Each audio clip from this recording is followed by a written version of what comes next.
Congreso. Este 2023 seguí eligiéndolo. DTV, el periodismo en el Congreso.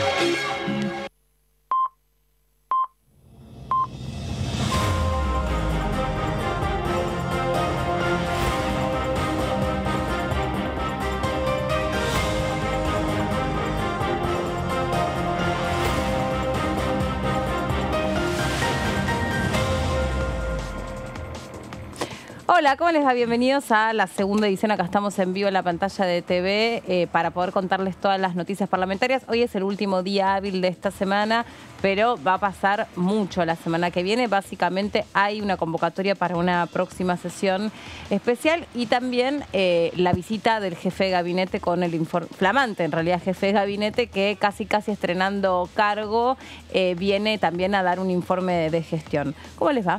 Muy ¿Cómo bien. andan? ¿Cómo Bienvenidos. ¿Todo bien? Sí, todo bien. Bueno, hoy es un día esperando la selección. Claro, estábamos hablando de eso. Hoy como que se suspende un poco, quedan como en unas, entre comillas, todas las cuestiones... Un adelanto, un fin de semana largo. Que nos suelen preocupar. Que mañana se conmemora el Día de la Memoria, Verdad y Justicia. De 1976.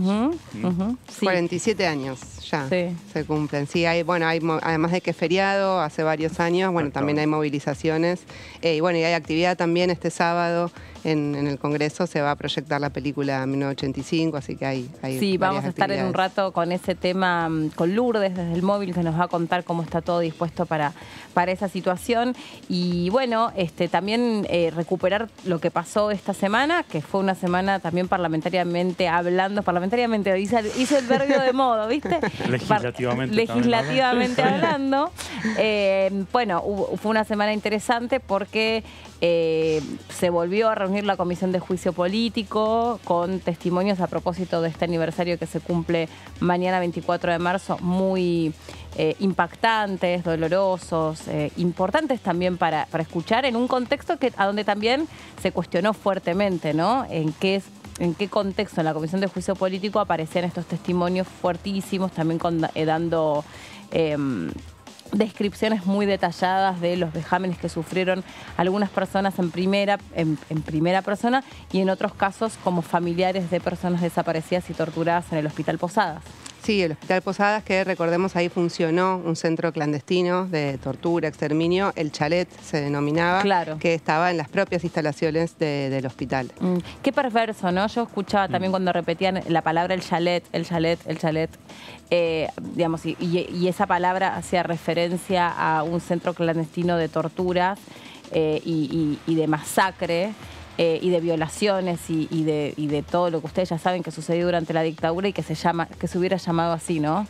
Qué paradoja horrible o qué manera, no sé, a veces quedo como detenida ahí en la fuerza de las palabras y es de una perversión total haberle puesto ese nombre. Y una de las sobrevivientes describió un poco que era un lugar muy oscuro, con todos pisos de cemento, que era como estaba medio en construcción. Precisamente en la Comisión de Juicio Político relató también un poco las características de este lugar. Bueno, quien haya visitado la ex ESMA también. Claro. Es una visita que creo que deberían hacer todos los argentinos. Sí, por supuesto. Yo lo recomiendo mucho para los colegios, pues me parece que ahí hay que hacer. Yo creo que se deben de hacer, ¿no? Colegios. Creo que los colegios deben de hacer esas. Deberían, para mí, hay algunos textos obligatorios que yo creo que los docentes deberían dar en los colegios. Uno es el libro Nunca Más.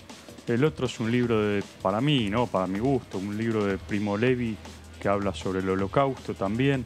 Digamos, son momentos de la historia de la humanidad que son puntos de inflexión donde no hay que olvidar, ¿no? Sí, estoy pensando también,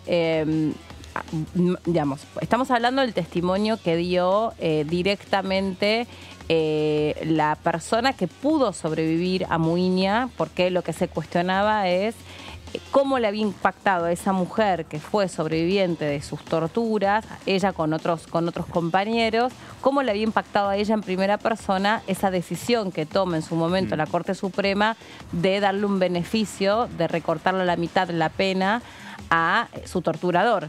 Y ese era el sentido de por qué el Frente de Todos la había convocado para dar declaración. Mientras que Juntos por el Cambio cuestionó fuertemente el tipo de preguntas que se le hacía, porque se le pidieron detalles de su experiencia vivida en un contexto donde en realidad se está tratando de interpretar una decisión que toma la Corte, una de tantas, ¿no? Porque están... Sí, es una lástima, es lamentable realmente que la grieta... Fue muy incómodo, ¿no? Que la grieta se meta en este caso en una fecha conmemorativa, que deberíamos estar unidos todos los argentinos, que deberían estar unidos oficialistas y opositores.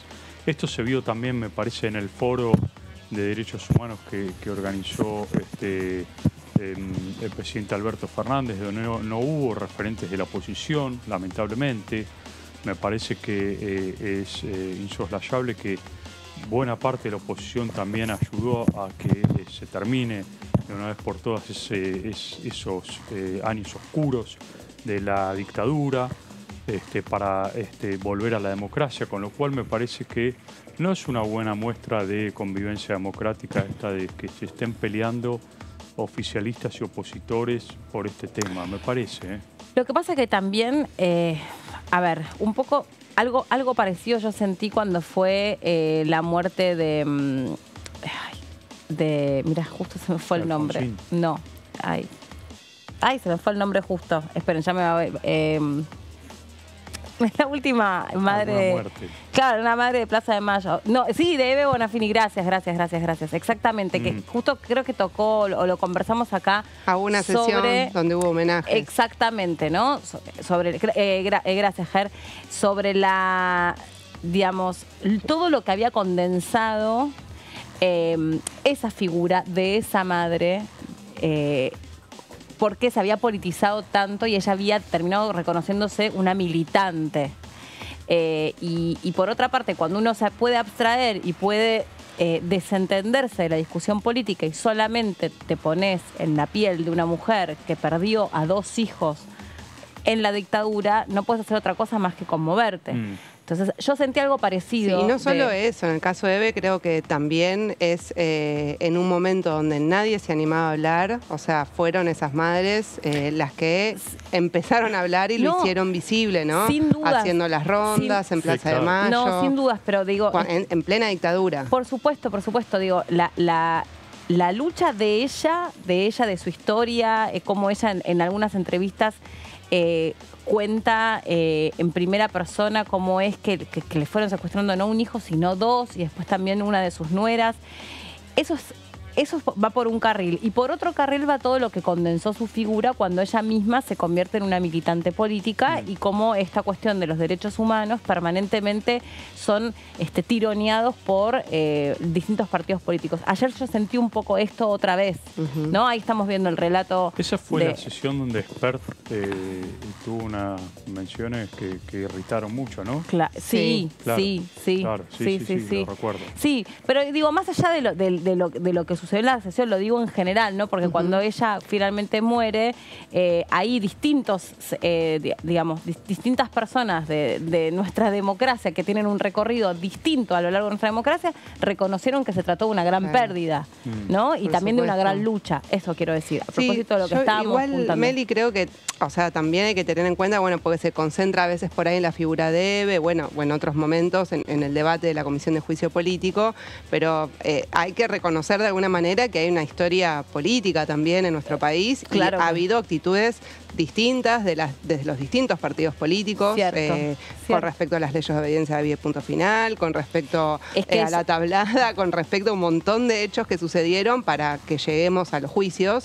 Y bueno, también es hacerse cargo de lo que hizo cada uno con esa historia y en esos momentos. Y todo eso ayer quedó volcado en la Comisión de Juicio Político porque yo no me acuerdo si fue una diputada mujer, pero yo no me acuerdo si fue Los Penato, no me acuerdo quién dijo que era casi como horrible o de mal gusto que estuviesen haciendo un aprovechamiento de una historia de dolor a favor de una acción que se pretende llevar en contra de la Corte. Y por momentos también algunas preguntas que se hacían, ¿no? Por ejemplo, ahí la testigo dice, bueno, ¿qué sintió usted cuando escuchó que finalmente la Corte Suprema le da el beneficio del 2x1? Y ella dice, bueno, yo otra vez sentí que me rompían las costillas y otra vez sentí que me tiraban al piso y otra vez sentí, y entonces ahí Tailade le dice, a ver, un minuto, usted está diciendo otra vez, a ver, ¿qué fue exactamente lo que le pasó? Y entonces hace toda la recapitulación de en qué consistieron sus torturas, cómo fue el momento de su secuestro, cuando ahí se da cuenta que era Muña el que la estaba secuestrando y torturando dentro del lugar donde ella trabajaba como enfermera, y ahí se lo objetaron, le dijeron, ¿y qué tiene todo esto que ver a la luz de un juicio político contra la Corte? O sea, ¿por qué están repasando un nivel de detalle como si esto fuese como si esto fuese el juicio de las juntas? En un punto, ¿no? Era el cuestionamiento que hacía, y ahí le decían, bueno, y ahí se armó claro, el cruce de lo que estás diciendo vos. Bueno, espera, ¿para dónde juega cada uno y de qué partido forma parte y cómo se comportaron los partidos políticos a lo largo de la historia, que es lo que estás diciendo vos? Sí, ¿no? Y también recordando, o sea, que parte de esa historia también son dichos de presidentes, como el presidente anterior, que ha puesto en cuestión la cifra de los desaparecidos y eso ha generado revuelo. O sea, hubo distintos hechos. O sea, yo creo que eso atraviesa un poco el debate de por qué se termina agrietando, porque la propia dirigencia política también ha tomado posición en distintos momentos. Totalmente. Sí, por eso digo, de un lado y de otro. Me parece que aquí los extremos, en este caso particular, me parece que no son buenos, me parece que no ayudan nada justamente para mostrar una unidad en un momento de recuerdo, justamente como tiene que ser esta fecha horrorosa para la historia argentina, y este distanciamiento, este enfrentamiento que hay entre oficialismo y opositores, me parece que no sirve, no ayuda, ¿no? Bueno, eso en cuanto a gran parte de lo que pasó, pero después estuvo el testimonio de Chester, que era la hija de Jacobo Chester, que también había sido torturado, y después fue impresionante el testimonio que brinda llorando la diputada, que muchas veces ha hablado con nosotros sobre otros temas, que no forma parte de la Comisión de Juicio Político. Landricini, diciendo que ella misma habría querido ser testigo y declarar como testigo, como hermana de también un sobreviviente de Muña que ahora estaba exiliado, y cuenta llorando que cómo a su hermano lo arrancaron de un auto y lo llevaron al Posadas y le pegaron, y esta patota que se las denominaba la patota SWAT, por su manera de llevar adelante los secuestros, y llorando dice, me hubiera encantado ser testigo en esto porque yo sé lo que significó para mi familia el fallo 2x1. Hoy mi hermano está exiliado, y llorando. Fue realmente muy, muy conmovedor. Sí. Lo conversábamos acá y son esas historias que vos decís, bueno, ahí cobra sentido, ¿no? Cuando frente a situaciones tan delicadas tenés a una persona que en carne y hueso te está diciendo, espera, esto no fue un fallo, que es un papel que se lee, que es opinable. ¿No te pasó que es un poco lo que te hacía sentir el testimonio de uno que estuvo también en la comisión el otro día, Federico Morgenstern, que es de la vocalía del doctor Rosenkrantz, que hablaba con mucha frialdad sobre el tema, y fue uno de los que elaboró los borradores para el proyecto del 2x1, lo reconoció él mismo, o sea, contó cómo había sido todo el proceso, y hablaba muy con mucha frialdad. Bueno, y por eso, y ahí tenés también, digamos, cuando vos ves las lágrimas y ves la emoción y ves cómo esos recuerdos están a flor de piel, y son traumas de la vida de las personas, y son traumas de nuestra sociedad entera, ahí vos decís, bueno, entonces sí tenía sentido llevarlos y que atestiguen y que puedan contar cómo para ellos eso, que puede ser para otros una carpeta escrita fríamente con un sello de un juez o de 2 jueces o de 3 jueces, para otros literalmente es que te vuelvan a moler a trompadas. O a violar, o a lo que esta gente sufrió. Muchos por supuesto no sobrevivieron, ¿no? De lo que fue todo lo que sucedió en el denominado centro de tortura Yalet. Sí, y una piedra más en el camino de conseguir justicia, que sigue siendo el reclamo de muchos familiares y sobrevivientes. Bueno, en este contexto, porque estamos hablando de una semana muy especial, la semana del 24 de marzo, la semana a donde se recuerdan a las madres, donde se recuerdan a las abuelas, donde se recuerdan a los hijos y donde se recuerda especialmente a todos los que tienen un rol muy importante para sostener la democracia. A la luz de esto es que hoy viene Lu Pecker para hablar sobre la lucha de las mujeres durante la época de la dictadura. Hola, Lu. Hola Meli, ¿cómo estás? Bueno, les estoy mostrando este libro, ¿no? Porque si hay un sinónimo de mujeres son madres y abuelas de Plaza de Mayo. Este libro que se llama Abuelas con Identidad, la historia de abuelas de Plaza de Mayo y los nietos restituidos. Es de Ediciones Yamiqué, una de las editoriales infantiles más importantes de Argentina. Lo escribieron Carlos Barredes y Liana Lotterstein, que es una bióloga, y cuenta la historia de las abuelas de Plaza de Mayo. Sin ninguna duda, en la Argentina y en el mundo esto se sabe, las grandes luchadoras contra la dictadura militar fueron mujeres, muy especialmente las madres y las abuelas de Plaza de Mayo, ¿no? Una lucha que además se resignifica año tras año y obtiene vitalidad. La historia del pañuelo blanco es una historia muy conmovedora porque se encontraban frente a la Casa Rosada, una dictadura militar genocida, una de las dictaduras más cruentas de América Latina y del mundo, y para identificarse, recordemos que en esa época se usaban pañales de tela, no había pañales descartables. Ahora mucha gente los vuelve a usar por decisión ecológica, ¿no? Es interesante las vueltas de la historia. Ellas se ponen 2 pañales en la cabeza para identificarse como madres. Entonces es un símbolo muy potente, no solo lo que significa en toda la historia de la Argentina el pañuelo blanco, sino esa identidad materna, ¿no? Ese pañuelo blanco además se convierte en un símbolo de lucha, y ahora es muy importante porque el pañuelo verde por el aborto legal, seguro y gratuito se convierte en un pañuelo en el 2004. Y hoy las mujeres de todo el mundo usan pañuelos que pueden ser violetas, verdes y de muchos colores. Pasó también en la Argentina, para distintas luchas a través del pañuelo, o sea, de ese triángulo. Ese triángulo simboliza un pañal que además nace en Argentina y hoy es un símbolo en México, en Colombia, en El Salvador, en Costa Rica, en España. Entonces es muy impactante como la lucha de las madres de Plaza de Mayo, que ha generado un símbolo identitario, de hecho el único símbolo, ¿no?, del siglo XXI a través de su resignificación en el 2004, que viene, ¿no?, de su identidad materna. Sabemos también que hay un libro histórico que digamos, justamente salió a contestar a la idea de que eran locas, que se llamó ¿no?, Las locas de Plaza de Mayo, escrito por un autor francés, ¿no?, ilustrado con el Guernica. Y por supuesto que ellas fueron las que se animaban a enfrentar a los militares, en algunos casos como en el de Azucena Villaflor, que fue marcada y después secuestrada por Alfredo Astiz, uno de los actos más cobardes de la historia argentina, costándoles la vida, ¿no? No es que era inocuo, que las respetaron por ser madres. Y después por buscar a sus nietos y nietas incansablemente. Ya conocemos, por supuesto, la cantidad de nietos y de nietas restituidos, y que la abuela de Plaza de Mayo, Estela Carlotto, encontrado a su nieto, pero es una historia realmente muy significativa, ¿no? Laura Carlotto, por ejemplo, que su hija, ¿no?, es también la hermana de Remo Carlotto, que fue diputado en esta casa, en el Congreso de la Nación, había perdido 2 embarazos anteriores. Siempre me impacta mucho esa historia.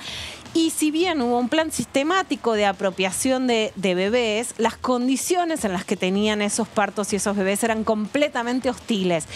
Es muy impresionante, algo casi, Meli, yo te diría que creo que no se puede describir desde un lugar racional que una mujer que había perdido 2 embarazos pueda llevar adelante un embarazo en un centro de torturas y ese niño nazca. Hay algo ahí que forma parte de esa fuerza inexplicable de las mujeres, en este caso de Laura Carlotto. Alguien le cuenta a Estela que su hija estaba embarazada, algo que ella no sabía.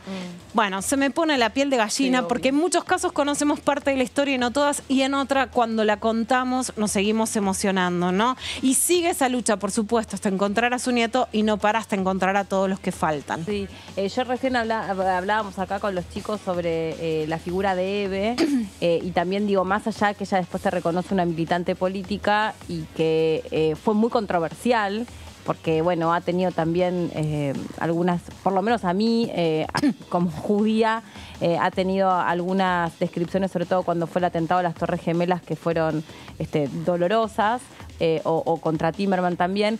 Pero bueno, más allá de eso, la historia de ella, como ella en primera persona, es una de las primeras que tiene el coraje de se encuentra con otra mujer que justo llevaba el mismo abrigo que ella y van juntas a primero las comisarías, ¿no? Primero iban a averiguar casi con inocencia, porque ella misma reconoce, yo no tenía ni idea lo que estaba pasando. Yo no entendía lo que le estaba pasando a mi hijo. Por supuesto. Y fui a la comisaría pensando, no a la comisaría, va a la iglesia primero, en La Plata, y pensando que le iban a ayudar, que era el lugar donde le iban a dar una respuesta, y nunca me di cuenta que eran cómplices.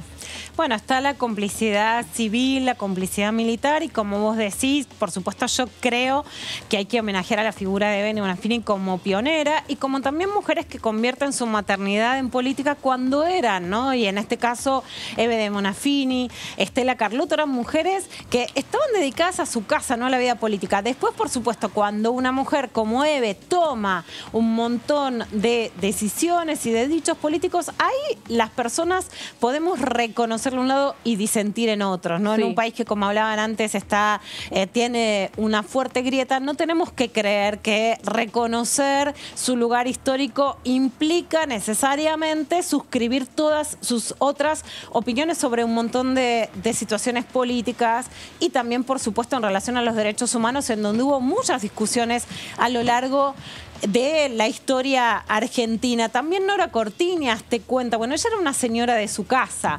También es interesante, Meli, hablar sobre qué pasó con la maternidad. Por ejemplo, muchas de las detenidas desaparecidas, ¿por qué fueron madres? Porque había una fuerte apuesta por la vida, por la maternidad, por la continuidad.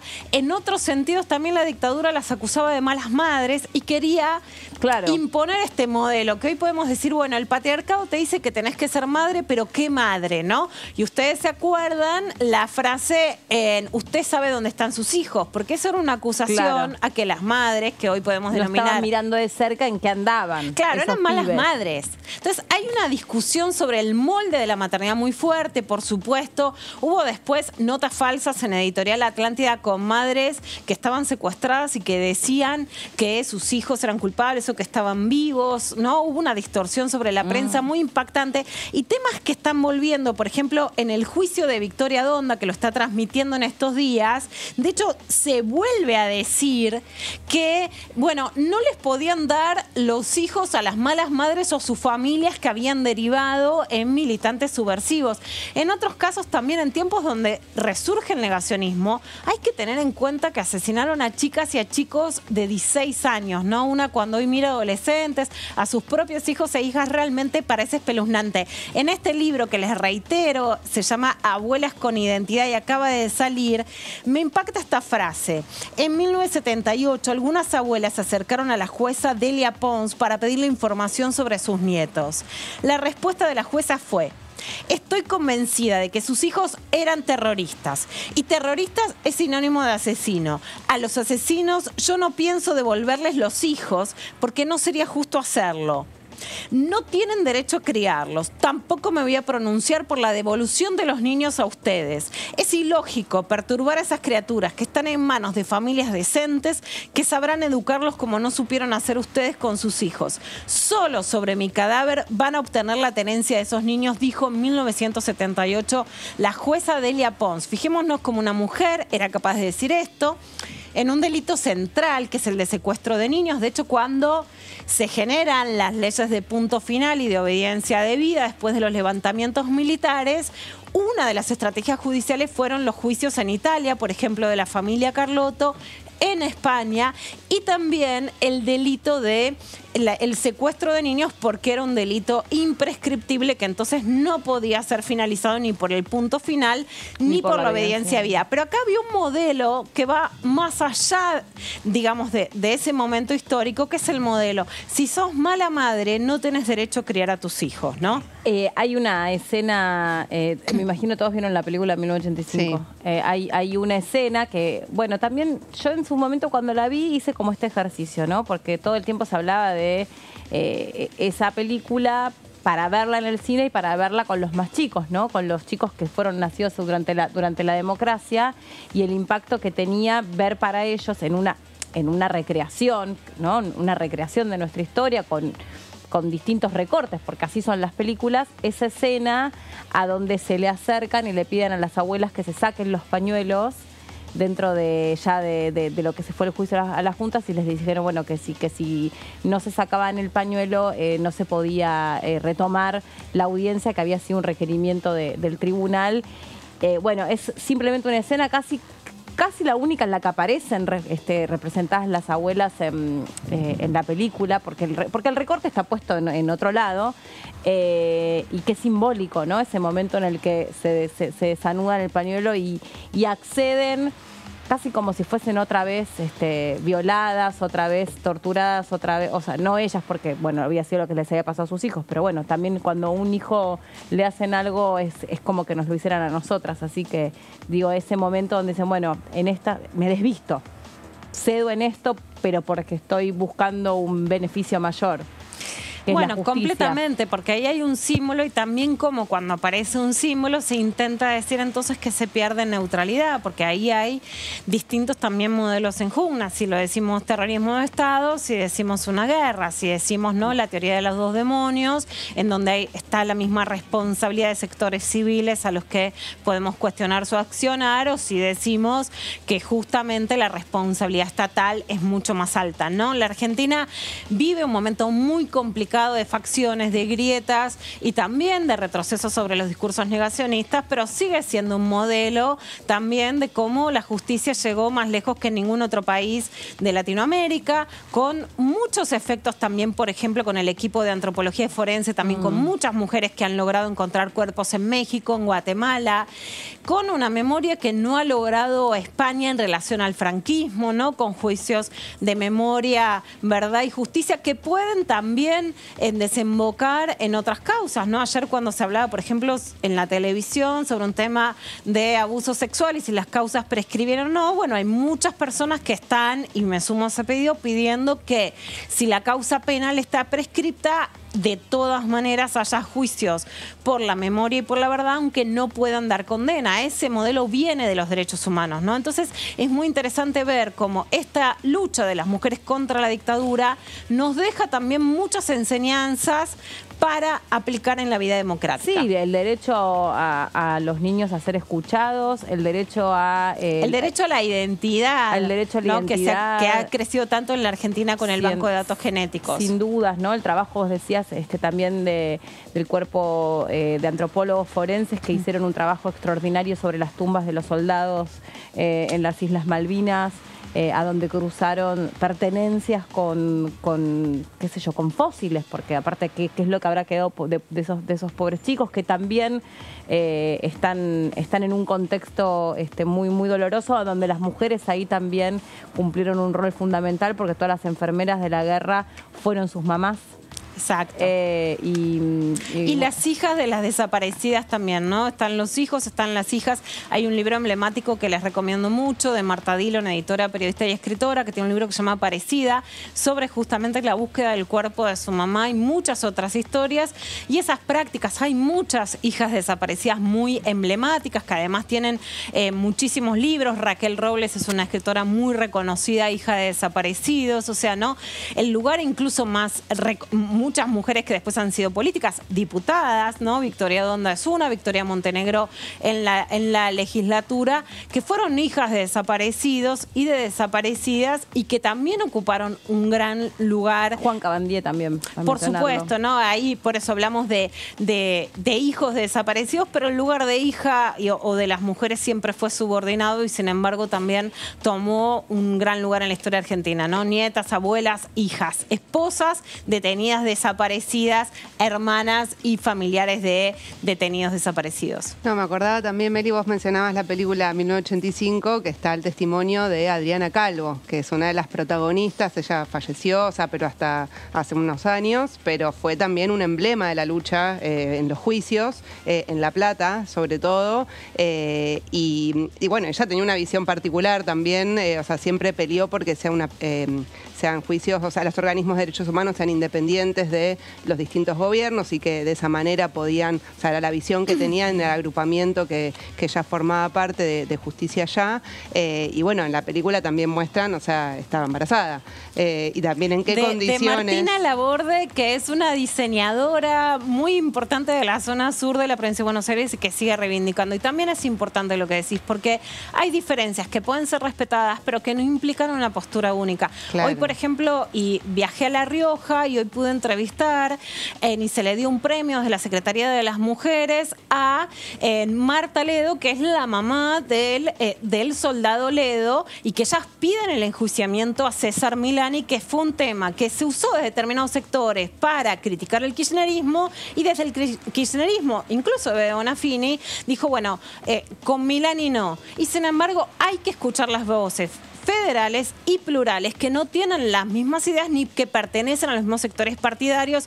Hoy Marta Ledo decía que sí, que Milani fue quien dijo o firmó el acta que Ledo era conscripto y que fue desertor, y que eso significó que después fuese asesinado en Tucumán en el marco del operativo Independencia, y que ella quiere que Milani esté preso, ¿no? Entonces, la lucha por los derechos humanos puede tener diferencias y opiniones respetables de distintos sectores políticos, pero es una lucha plural.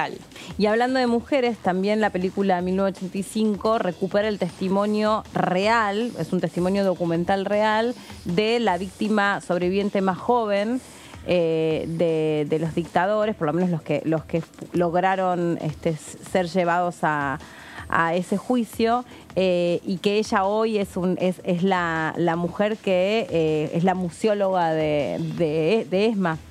Y también su historia es impresionante, porque ella en ese momento era una criatura, y ella cuenta en primera persona lo que a ella le impacta verse, porque ella cuenta que cuando la llaman para ir a declarar, yo también la entrevisté y ahora no me acuerdo cómo se llama, hoy estoy con un problema de memoria, la llaman para declarar en el juicio de las juntas.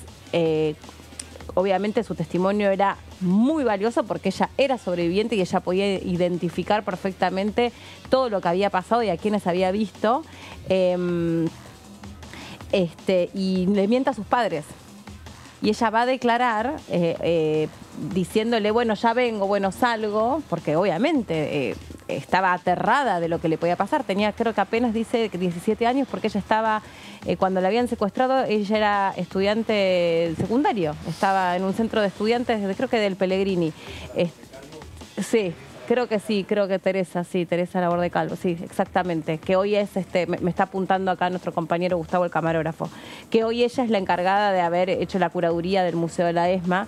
Entonces, bueno, ella cuando finalmente sobrevive, o sea, la chupan, la violan, la torturan, qué sé yo, está unos días retenida con un grupo de compañeros y finalmente la liberan. Tampoco saben muy bien por qué decidieron eso sobre ella. La liberan y después al tiempo, bueno, la busca justamente el equipo de fiscales para llevarla a declarar, y ella le miente a los padres y dice que cuando estaba yendo en el auto para declarar, se le cruza en ese momento por la cabeza que la estaban secuestrando otra vez. Y no sabía realmente dónde iba a terminar ese auto y qué es lo que iba a terminar pasando con ella. Y te lo cuento y se me pone la piel de gallina porque es estremecedor. Hoy es una mujer resiliente, pero te lo cuenta en primera persona, y ella es el único testimonio que en la película aparece el biográfico, el real, el del documental. Es muy impresionante también la resiliencia, ¿no? Tuve el honor de trabajar con Miriam Lewin, trabajó yo también muchísimos años en TN, yo trabajé con ella en Radio Nacional, hoy es defensora del público, fue secuestrada durante la dictadura, escribió con Olga Bornat un tomo impresionante que se llama Putas y Guerrilleras, porque era también el estigma sobre esas mujeres. Cuenta cómo la llevaban, ¿no? Como el Tigre Acosta la llevaba y la mostraba y después la volvían a secuestrar en una revictimización revictimización impresionante.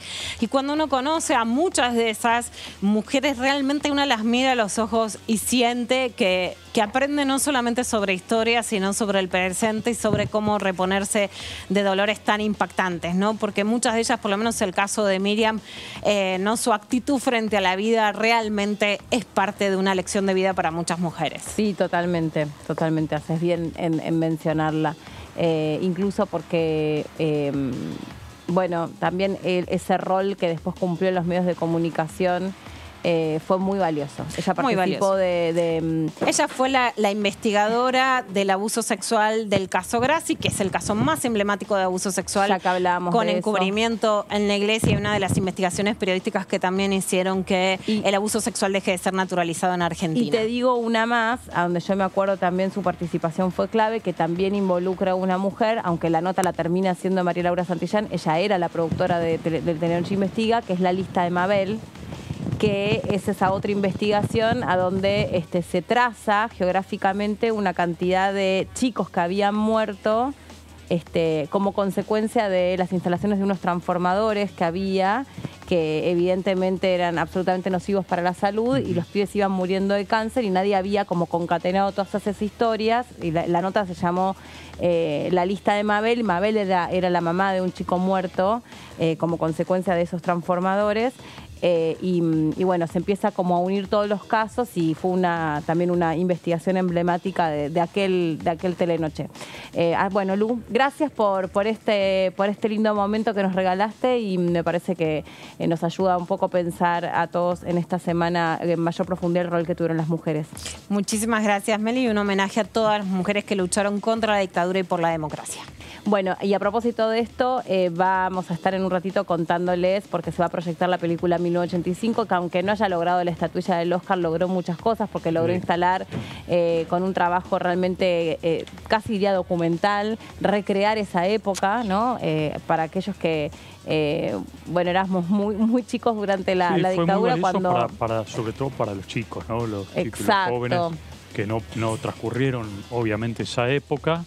Rememorar esa época de la historia argentina, la importancia que tuvo para la Argentina enjuiciar a las juntas, y una aclaración al final de la película que me parece que no subraya, por lo menos para mí y para muchas personas, no subraya en términos muy enfáticos el hecho que después de ese enjuiciamiento a las juntas viene el indulto de Carlos Menem, el expresidente Carlos Menem, que lamentablemente indultó a la Junta Militar, ¿no? Sí.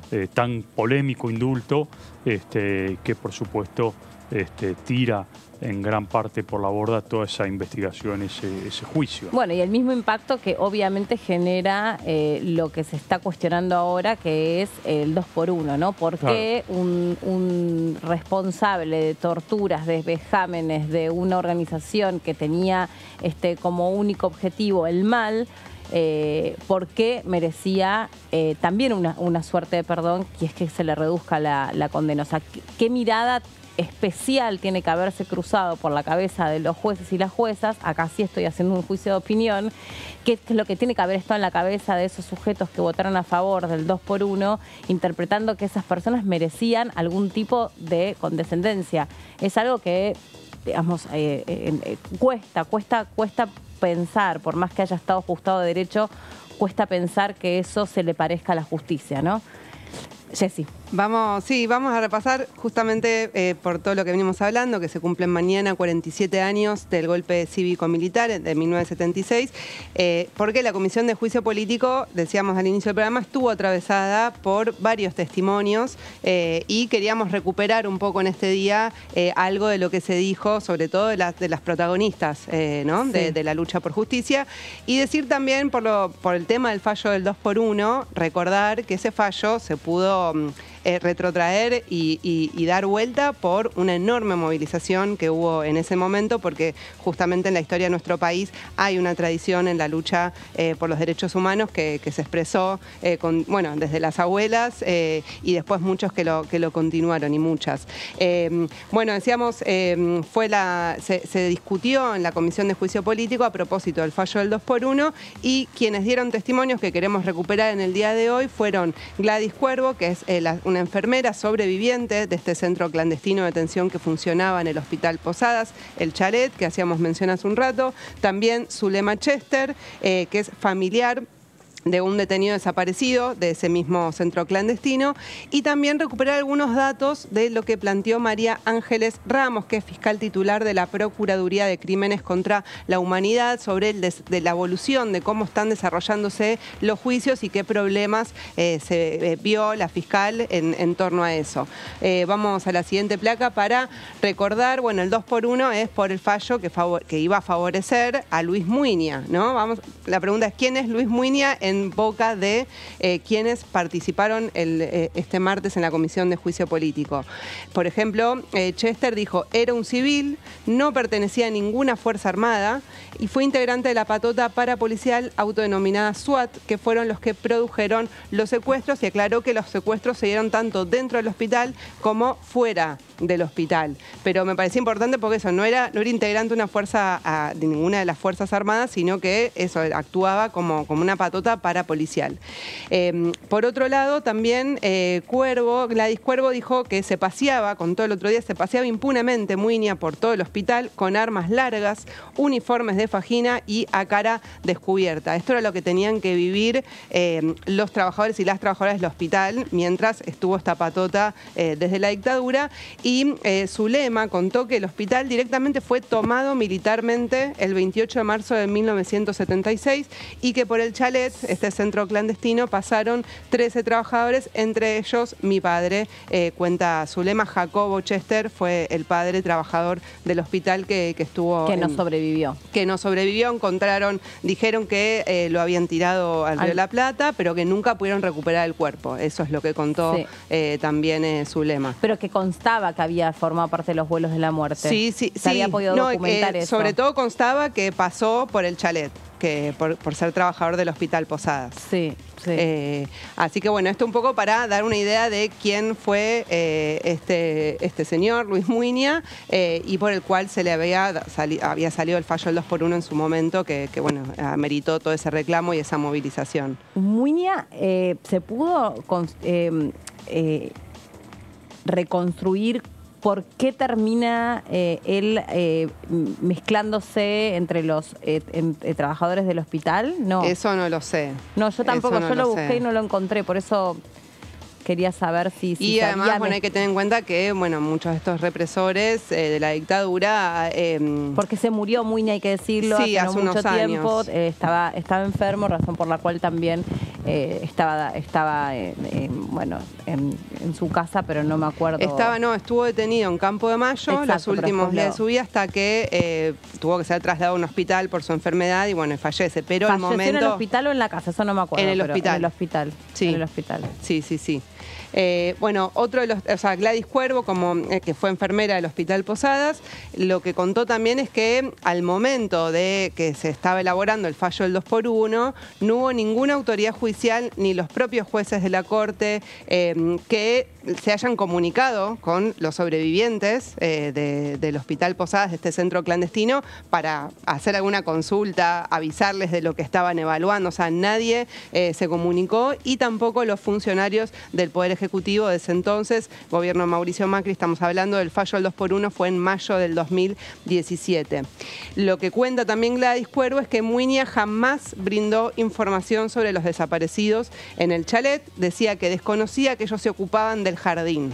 Cuenta, porque esto en los juicios, ¿no? Es algo que se repite en todos los juicios donde los genocidas se niegan a dar información. No rompen el silencio. No rompen el silencio, se niegan a dar información, entonces eso también ha dificultado la búsqueda de muchos, incluso hasta de los niños apropiados, porque no quisieron nunca dar esa información. Y sobre los tribunales, Gladys Cuervo dijo, en general eran muy benévolos los tribunales con la gente del ámbito militar y le dieron 13 años cuando fue la primer condena cuando inició uno de los juicios. Vamos a la... Increíble eso, digo de nuevo, ¿no? A veces cuando uno en esta situación que obviamente nos pone, nos atraviesa a todos como argentinos, pero en cualquier otra, ¿no? A veces cuando uno dice, ¿y por qué un juez toma esta decisión? O sea, y tratás de meterte en la cabeza de ese tipo, porque a veces los fallos efectivamente están ajustados a derecho, porque la ley te permite hacer determinada cosa. Pero lo mismo pienso respecto de personas que han sido, no sé, violadores de menores, asesinos seriales, gente que vos decís, ¿qué chance tiene este ser humano realmente de que si vos lo sacás de la cárcel y lo intentás resocializar, qué chance real tiene esta persona de ser una persona de bien? Yo insisto, ojo, tengo una mirada donde creo que los derechos humanos tienen que ser especialmente pensados para quienes no piensan como nosotros, ¿no?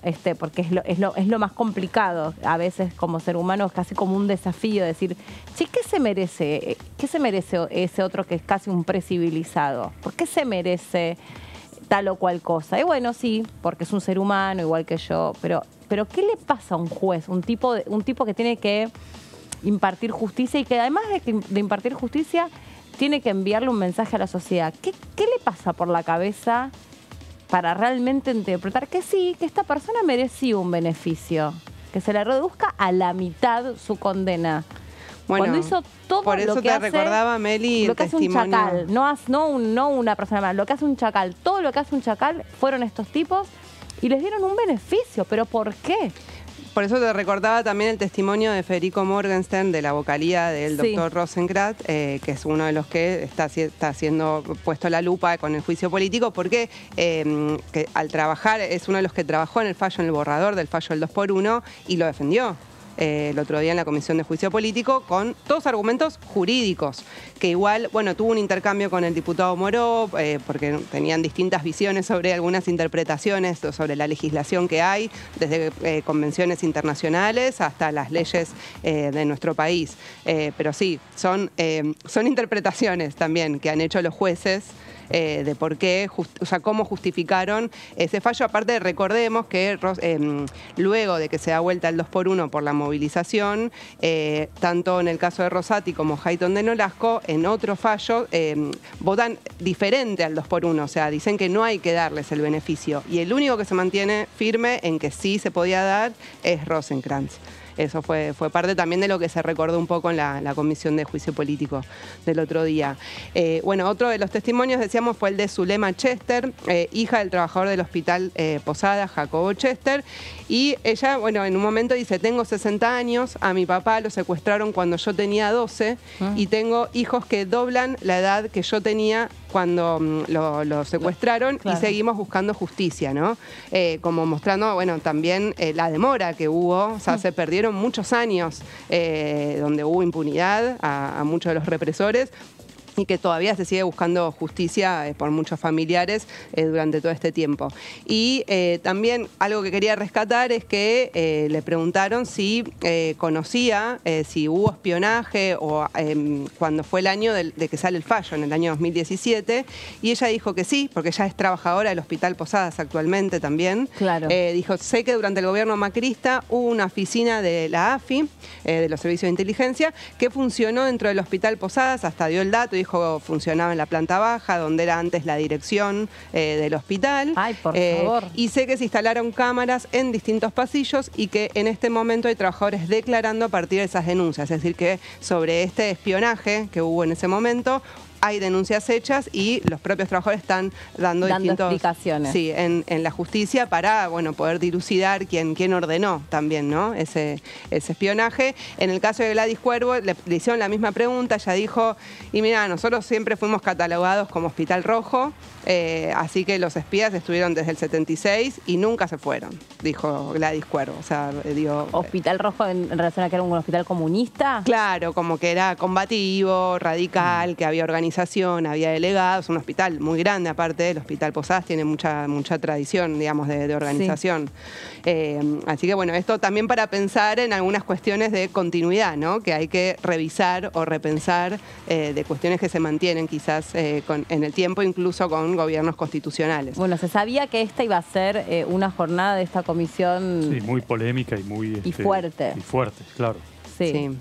Y el último testimonio es más que nada con algunos datos de la fiscal de la Procuraduría de los casos de lesa humanidad. Perdón que te interrumpa, Jessy, perdón.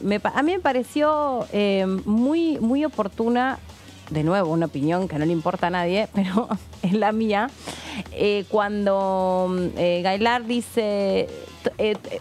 todo bien que ahora empiecen a cuestionar qué tipo de preguntas que se le hacen, que si está bien, que si está mal, pero no delante de esta gente. O sea, no seamos irrespetuosos, porque están abriendo un capítulo de su historia que es muy duro, que es muy doloroso, y es verdad, a veces se pierde... en el fulgor político. Vos decís por el debate que se dio. Claro, porque se empezó. Iglesias que a los gritos pedía la voz. Claro, le decían, no es el momento. El otro, Tailade, también que empezó el otro, perdón, lo digo con respeto, ¿no? Pero se empezaron a cruzar, a picar. Tailade que seguía preguntando mientras Iglesias gritaba. Y el tipo de preguntas que hacía eran casi como las de un fiscal, eran como frías, ¿viste? A ver, ¿y usted qué le hicieron? ¿Y cómo fue? Y recapitule, y vuelvo a decir, porque tenía que también quedar asentado el testimonio descriptivamente. Bueno, y después empezaron a discutir entre ellos que por qué los habían citado, que qué tenía que ver eso, que qué sé yo. Y me pareció muy bien lo que dijo Karina Gaylard. Dijo, bueno, no es el momento. Después hablen, opinen, acoten, objeten, pero un poco de respeto, ¿no? Porque estamos pasando por alto que son seres humanos. A muchos se les entrecortaba la voz, o sea, estaban ahí sentados explicando capítulos nefastos de su vida y en el medio estaban discutiendo y gritando y me pareció tremendo. Sí, también yo creo que bueno, ahí intervino también, vos recordabas hace un rato, Meli, la diputada Landricini, que es hermana de un sobreviviente de este mismo centro clandestino, y ella dijo, es importante tener estos testimonios porque es una forma de recuperar memoria. Y de que estas cosas no pasen nunca más. Entonces, o sea, valorizaba también esos testimonios y ese recordatorio, respondiéndole por ahí a la oposición que estaba cuestionando que las hayan citado, les han hecho determinadas preguntas. Bueno, un poco la diputada Landricini hizo esa reivindicación. Bueno, les decía que bueno, la fiscal María Ángeles Ramos dio algunos datos que me parecía importante para ver un poco el estado, ¿no?, en el que están las causas. Y también un dato que dio sobre el impacto que tuvo inmediatamente cuando sale el fallo del 2x1 en mayo del 2017. Ella dijo que entre mayo y agosto de ese año hubo 118 pedidos de distintos genocidas, militares y otros para acceder al beneficio del 2x1. Y después aclaró que igualmente el 95% fueron rechazados. En ese momento, ¿no? Esto hasta que se vuelve atrás con ese fallo. Y que sí, si le das el beneficio a uno, se lo tenés que dar a todos. Empiezan a pedir todo, claro, exactamente. Eso para ver un poco lo que podría haber pasado, digamos, de haber avanzado y haberse asentado ese fallo como jurisprudencia. Y después también dijo que desde que se reabrieron los juicios en 2006, dijo, hasta el 2017 hubo 200 sentencias. Y desde el 2006 hasta el 2022, 294 sentencias en casos de lesa humanidad. Esto, ¿qué es lo que buscaban también los diputados sacar en limpio de esto? Bueno, que hay una ralentización de las sentencias, ¿no? Si hasta el 2017 hubo 200 en un tiempo considerable, pero en los últimos años se sumaron solo 94.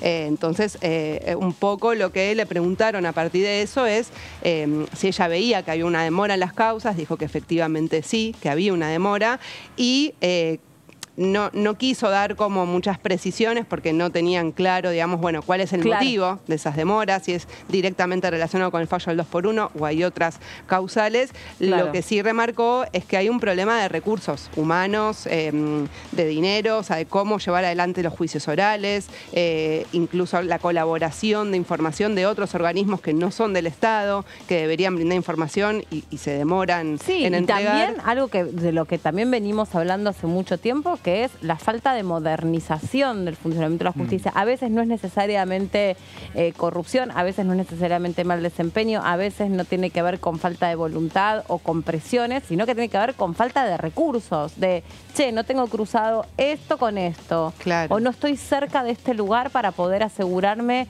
tal oficio, tal trámite o lo que sea, ¿no? Entonces terminamos en situaciones donde los jueces muchas veces lo que tienen son carpetas y carpetas y carpetas y carpetas y papeles que no alcanzan físicamente a leer, y uno dice, pero del otro lado, por eso a mí me parece una de las cosas más importantes que logró este Congreso es el Observatorio de las Víctimas. Porque hasta entonces estaban absolutamente invisibilizadas de cualquier proceso y se enteraban de las cuestiones, sean estas como cualquier otra, por nosotros, por los periodistas. Sí, claro. Sí, el tema rol de la víctima, ¿no? Digitalización de las causas, el tema de agilización de las causas en términos judiciales, ¿no? También. Ese es un tema que me parece que hay una deuda pendiente, ¿no? Sí. Y en este caso, tengamos en cuenta, ella habló del reloj biológico. Nos corre el reloj biológico porque son 47 años que se cumplen del inicio de la dictadura y muchos de esos represores fueron falleciendo y muchos mueren impunes. Y muchas abuelas ya están viejitas y ellas mismas te dicen ya la posibilidad, primero, la fuerza de seguir pidiendo justicia se va apagando, de seguir participando de las rondas se va diluyendo.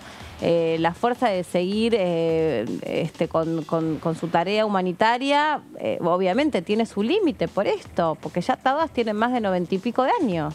Claro, así es. Entonces, qué injusto.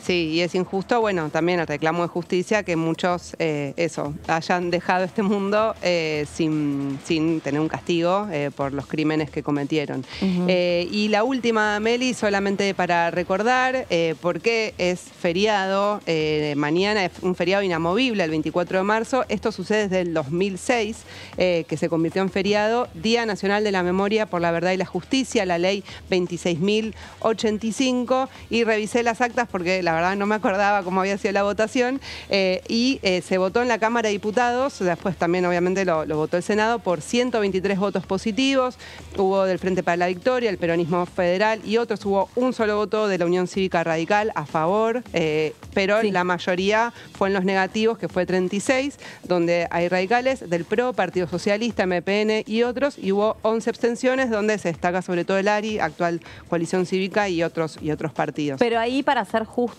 y no me quiero extender mucho, ¿alguno recuerda en qué radicaba la negativa? Porque por ahí la negativa tenía que ver con la fecha. Yo tanto no llegué no hice tiempo a revisar los discursos.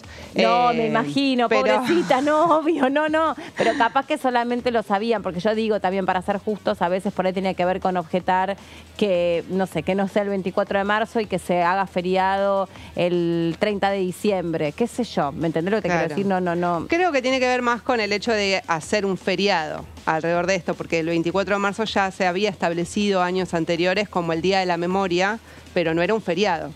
Si era un día donde se conmemoraba, o sea, desde el 2006 feriado inamovible. Esa es la discusión también, que es lo que termina pasando cuando vos tenés un día no laborable a nivel nacional, si después lo que te terminás es yendo a Mar del Plata a tomar sol, o si realmente... El debate era ese, sí, me parece, ¿no? De algunos que se oponían o que votaron por la abstención, planteaban si esta conmemoración no se prestaba justamente a eso, a confundirlo con un hecho turístico, por así decirlo, o una fecha más que pasaba inadvertida para lo que es la historia argentina, ¿no? Sí. Eso bueno, pero las fechas importantes de nuestro calendario son feriados. O sea, digamos la verdad. Claro, sí, y yo creo que... En el debate, ¿por qué se dio este debate? Claro, yo quería saber el por qué no, digamos, no creo que sea solamente... Los fundamentos de los que se opusieron o que cuestionaron esto, digamos, ¿no? Sí. Bueno, Jessy, gracias por esta columna. ¿Hacemos una pausa? ¿Les parece a todos? Dale, cómo no. Ya venimos en un ratito.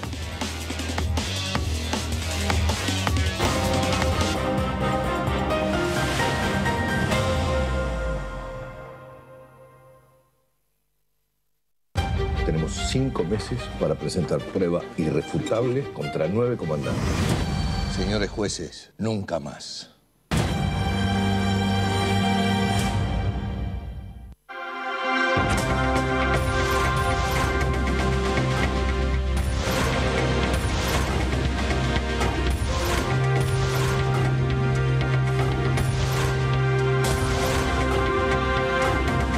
Ellos son tu voz. En la segunda edición. DTV, el periodismo en el Congreso.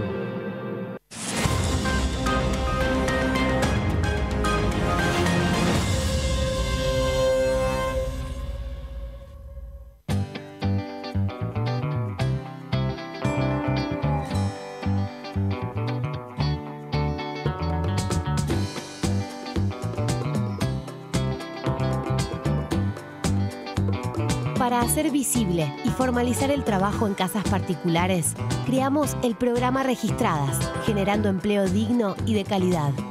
Inscribiendo a una trabajadora de casas particulares, formalizás un puesto de trabajo y asegurás que acceda a todos sus derechos. A través del programa Registradas, durante los primeros 6 meses, el Estado cubre el 50% del sueldo de las nuevas trabajadoras. Una herramienta para visibilizar, formalizar y reconocer el trabajo del personal de casas particulares. Argentina Presidencia.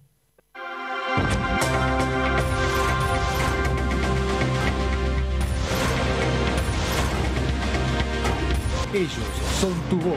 En DTV, el resumen. DTV, el periodismo en el Congreso.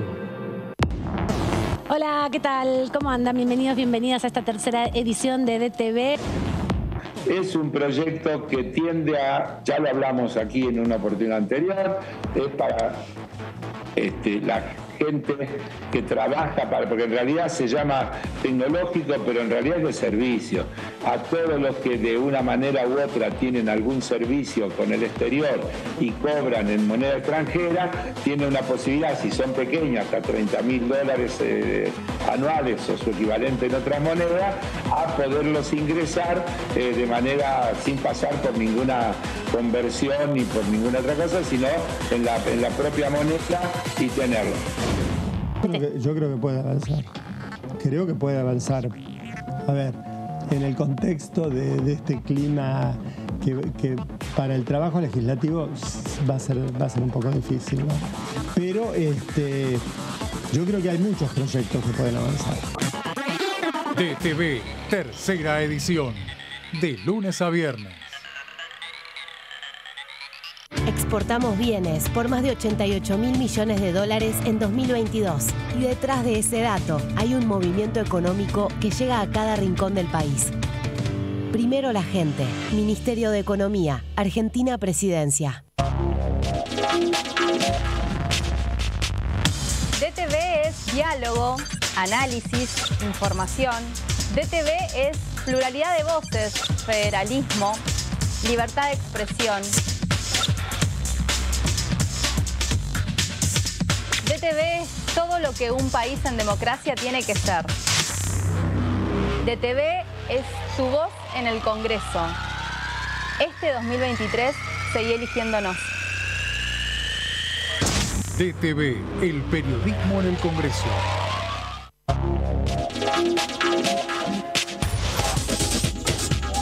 Punto Género, lunes, 23 horas.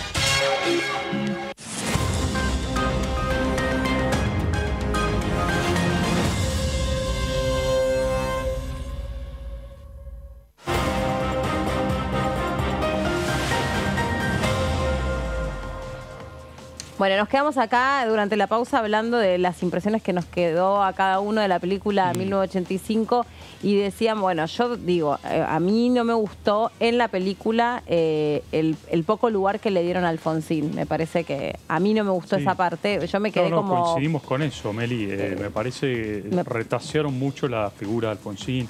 Incluso no aparece una puerta cerrada donde supuestamente estaba Alfonsín.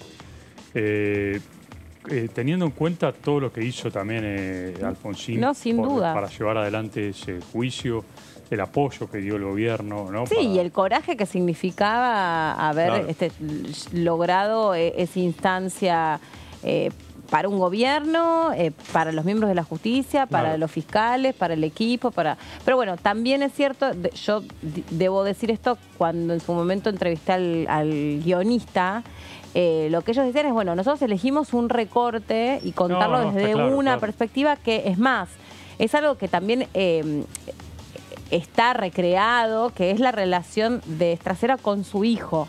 Como que querían también un poco como mostrar el enfoque desde esa mirada del niño. Claro, porque es verdad que el nene, digamos,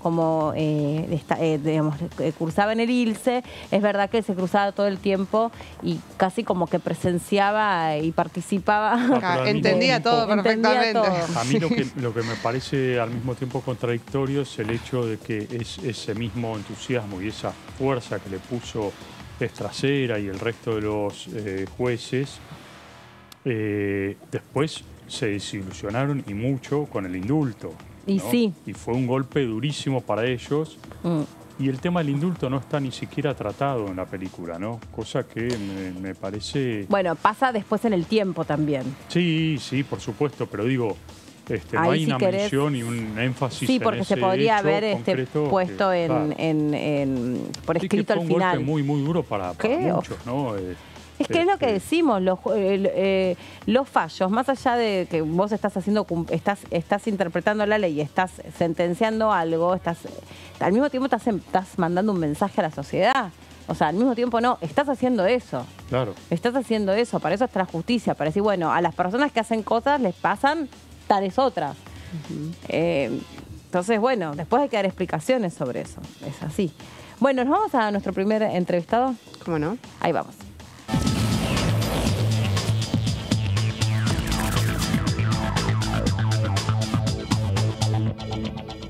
Ahí está el diputado Sartori. ¿Cómo le va, diputado? ¿Cómo está? Melina, ¿qué tal? Buenas tardes. Tanto tiempo. ¿Cierto? A usted y a su plantel. ¿Cómo anda? Muy bien, acá andamos. ¿Cómo está todo por Misiones? ¿Mucho calor? Cuénteme.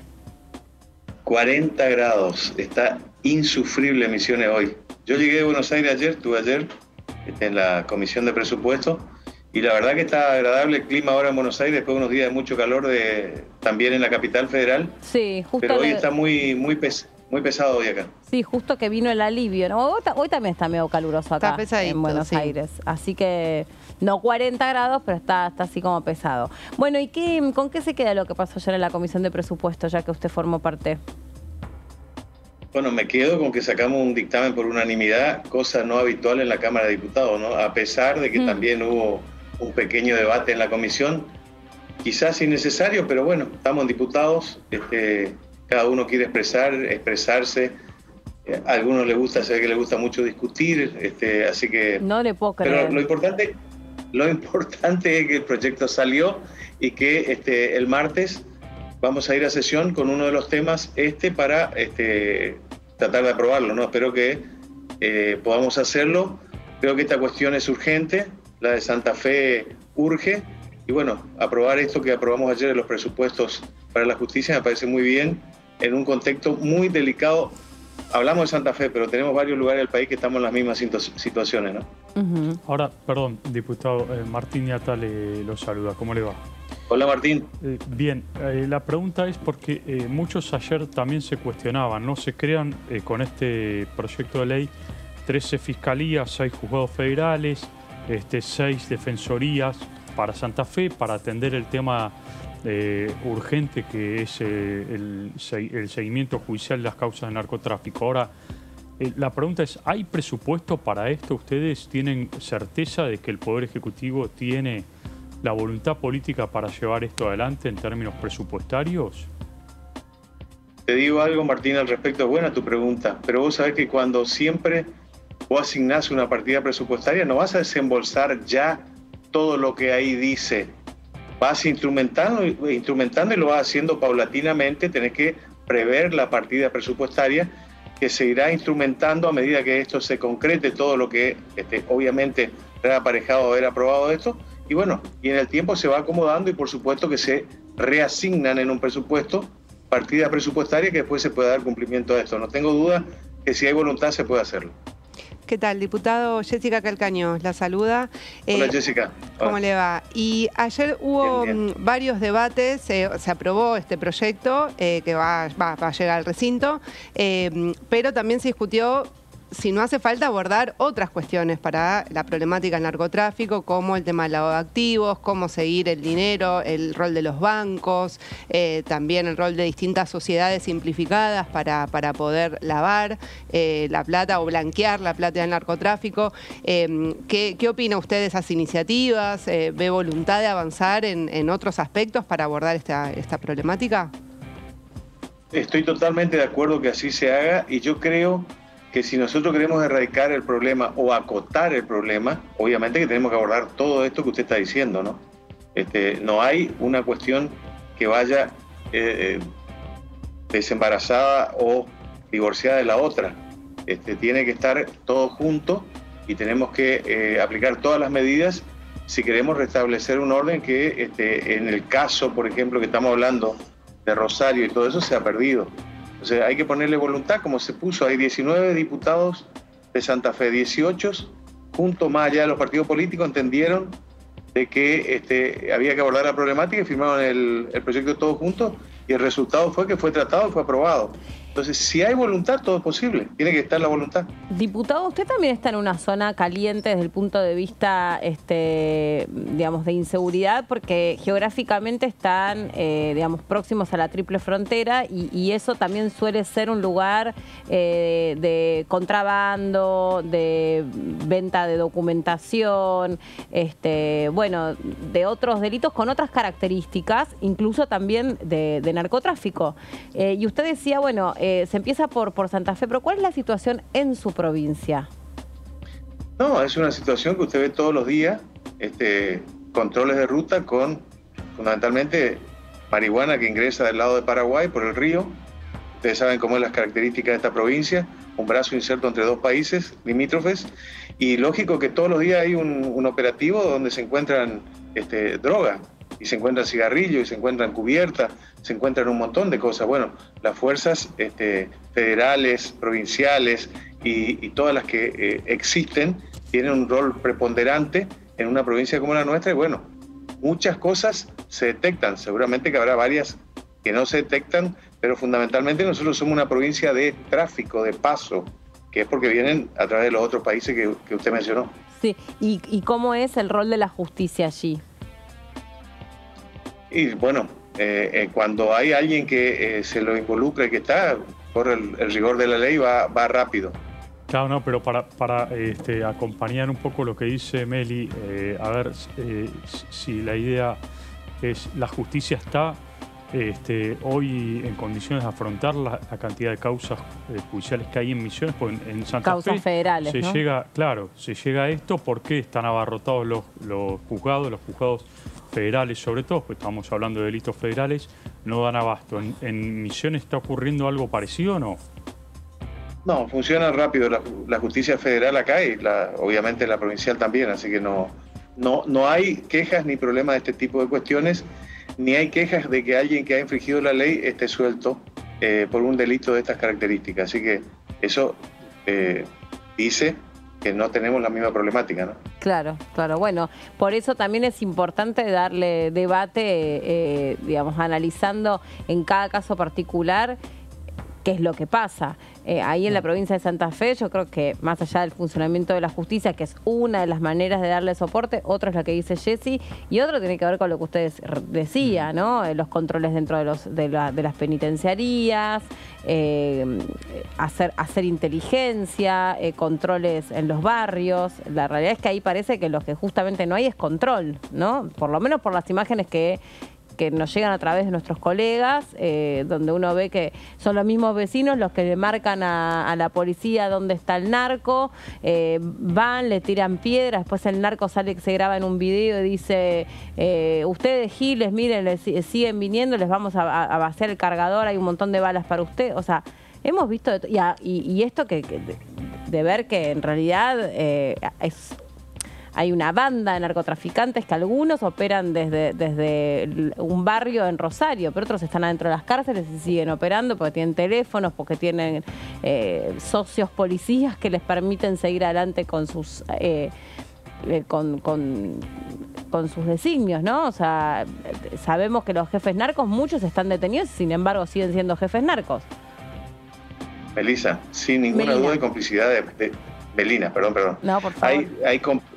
Hay complicidad, obviamente, de las partes, porque si no, no estaríamos en las condiciones que estamos. Pero alguna vez hablando de todas estas cuestiones y de seguridad en lugares como Rosario, como el nuestro, como todo, siempre dijimos que más allá también de, obviamente, el rol que debe cumplir cada una de las fuerzas para la que está la justicia, que estamos debatiendo el presupuesto para ella, en este caso puntual de la provincia de Santa Fe, también debe jugar un rol fundamental el Estado, y el Estado también municipal, provincial y con sus vecinos. Yo les conté alguna vez una experiencia nuestra, en un programa que no sé por ahí ustedes se acuerdan, cómo hacíamos nosotros. A mí me tocó ser intendente de la ciudad de donde vivo, Alem, y el resultado de la inseguridad y de ver los kiosquitos narcos y todas esas cuestiones que se van dando en los barrios y que por ahí son difíciles de detectar, o por ahí si no hay alguien también que mire de parte de los que tenemos responsabilidades políticas, no es tan fácil detectarlo. Entonces involucrar al vecino con los foros de seguridad, con las reuniones que tenés que hacer, con eso de decirle a todo el mundo, mirá, este flagelo que mañana te puede tocar a vos con tu hijo y es desbordante, porque ahí vienen todas las consecuencias y todas las causas que tenés que pagar como consecuencia de esto, no puede ser una mirada o una no mirada o una mirada indiferente. Hay que involucrarse y decir y denunciar y hacer el contralor de ver qué está pasando con este tipo de cuestiones. Por eso yo creo que una sociedad y una comunidad nos involucra a todos. Y en esto tenemos que no mirar para el costado, porque si no es un flagelo que va a ser imposible de por lo menos acotarlo.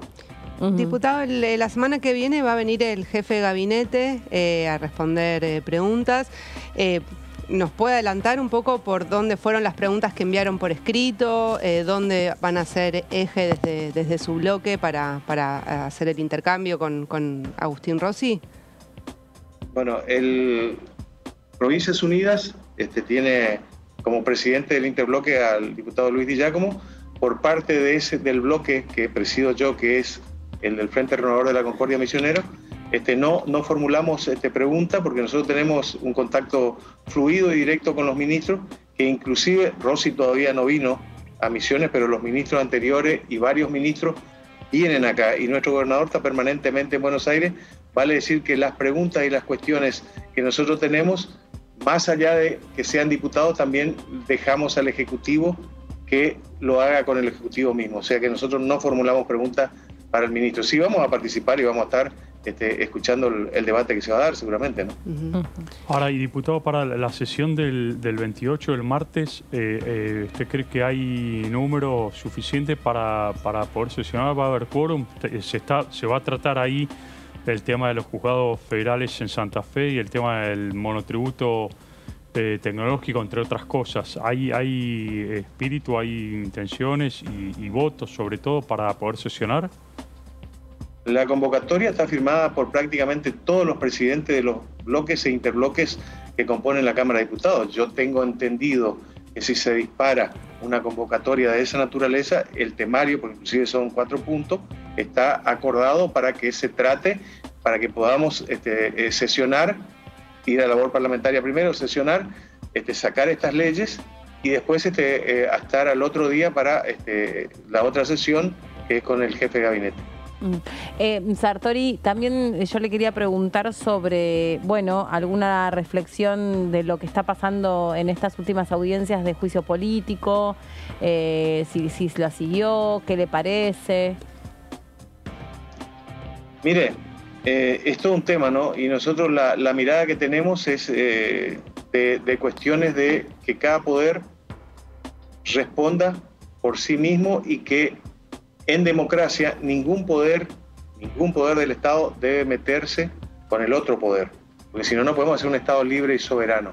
Entonces, yo no seguí porque no integro la comisión, veo lo que ustedes transmiten y el resto de lo que se hace, sí, pero mi espacio político opina, y lo dijo ya nuestro gobernador también, que las cuestiones que se den deben esperar ser juzgadas y después, bueno, si hay responsable, que sea, en este caso, la Cámara, si encuentra algún culpable de todas las cuestiones, que haga el dictamen y que se dé a la opinión pública la opinión de la cual cómo fue el juicio, y si no, bueno, cada uno deberá tener su juego.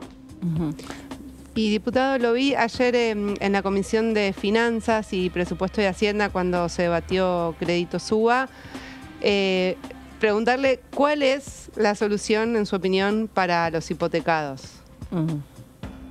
Bueno, toda una controversia entre lo que dijo Tetaz y lo que después dijeron los otros diputados, pero lo cierto es, a mi criterio, que hay que buscarle una solución a aquellos que de buena intención fueron a tomar un crédito, que hoy sí le complica la vida, porque la inflación es más grande que la suba de los salarios. Y hay un problema real donde nosotros, que somos los legisladores y tenemos que ver en materia justamente de lo que tiene que ver con impuestos y con todo este tipo de cuestiones, debemos abordar y dar una solución al respecto. Usted vio también ahí que quedamos con que los asesores van a buscar un dictamen que acerque a las partes para poder tratarlo en el recinto de diputados, porque es cierto también que vivimos una situación, ya lo vivimos durante 3 años, pero este es un año especial por el tema electoral, y si no hay consensos, no va a haber absolutamente un avance en nada de lo que se pueda hacer. Entonces, creo que la labor más grande tiene que darse en la comisión, como fue ayer el tema de la justicia en el tema específico de Santa Fe, y con el tema UBA lo mismo, que ahora se dijo que trabajen todos los asesores y todos los que tienen que ver en la comisión para buscar un dictamen que fundamentalmente acerque a todas las partes. Ahí están los dos grandes frentes, pero también hay una postura explícita también de el bloque de la izquierda, que ayer se expresó Romina del Pla y también el otro diputado al respecto. Así que bueno, hay que buscar el consenso. Bien. Diputado, le agradecemos mucho este contacto con nosotros, muy amable. Buen fin de semana largo, que tengan un buen descanso. Gracias, igualmente para usted. Gracias. Bueno, recordando entonces que la semana próxima entonces está convocada la sesión, ¿no? La sesión especial el martes 28, 11 de la mañana. ¿Con un único tema? No, son 4 temas. Está el fortalecimiento de la justicia federal de Santa Fe, está el monotributo tecnológico. Se incluyó monotributo tech. La modificación de ley de sangre humana y la sesión... Parques nacionales. Y claro, sí, del Palmar, de Chaco al Estado Nacional. Una cesión de tierras de lo de la sangre humana, yo es la primera vez que lo escucho. No, había estado en diciembre ya, en una de las sesiones que se cayó por falta de quórum. Había estado incluido en el temario, creo que ya tiene media sanción del Senado. Sí, claro.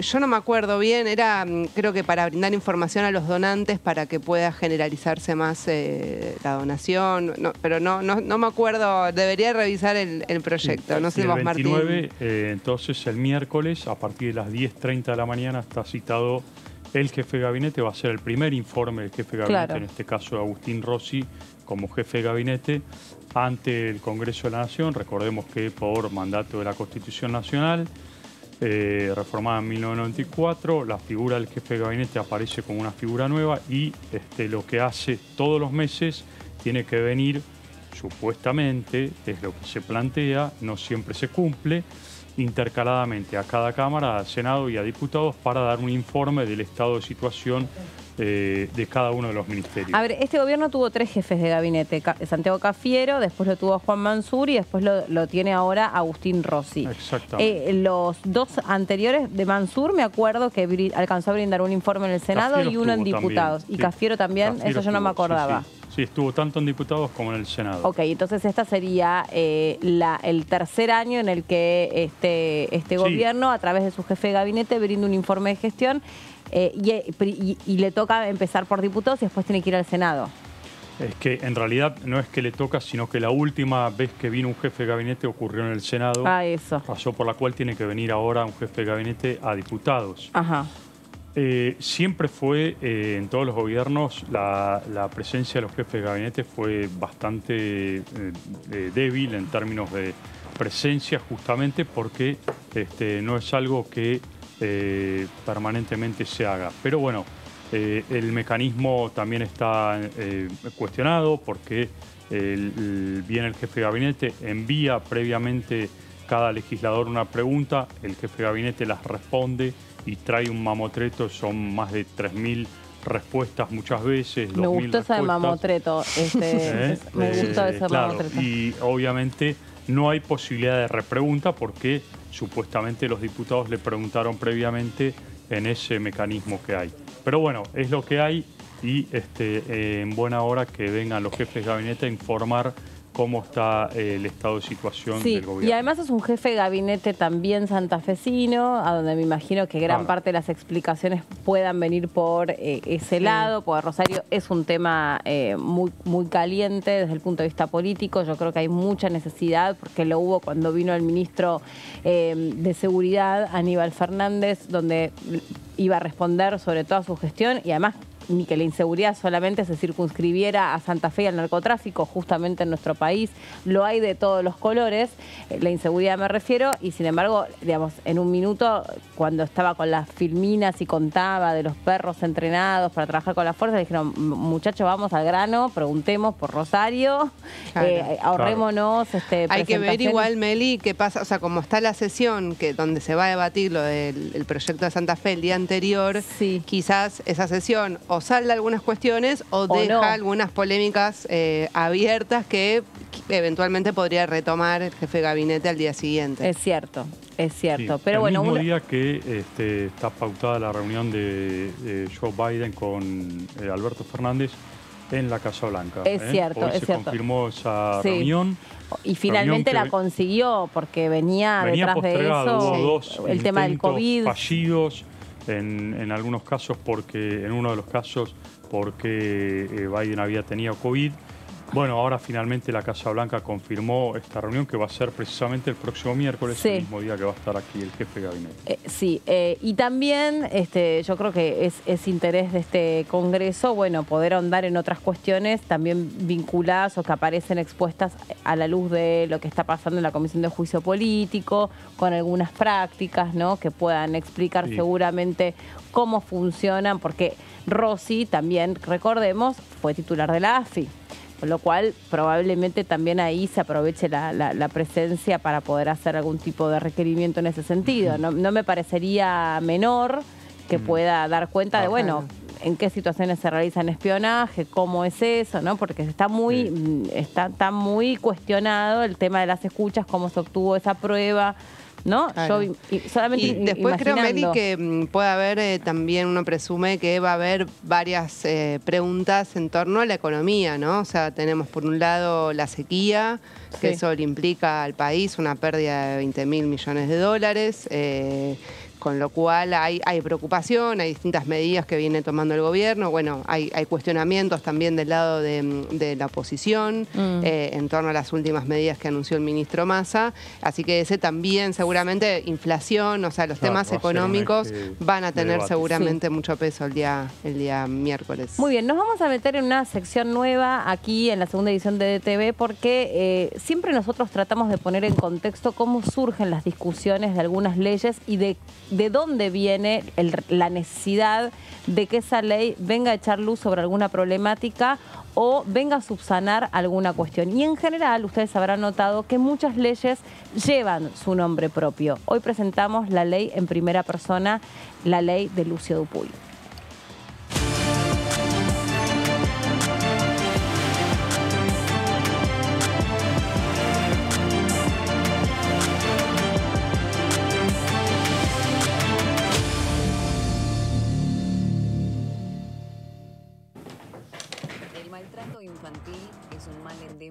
En todas las clases sociales. Es antiguo, permanente y creciente. Lucio Dupuy era un niño de 5 años que fue asesinado a golpes en La Pampa en noviembre del 2021.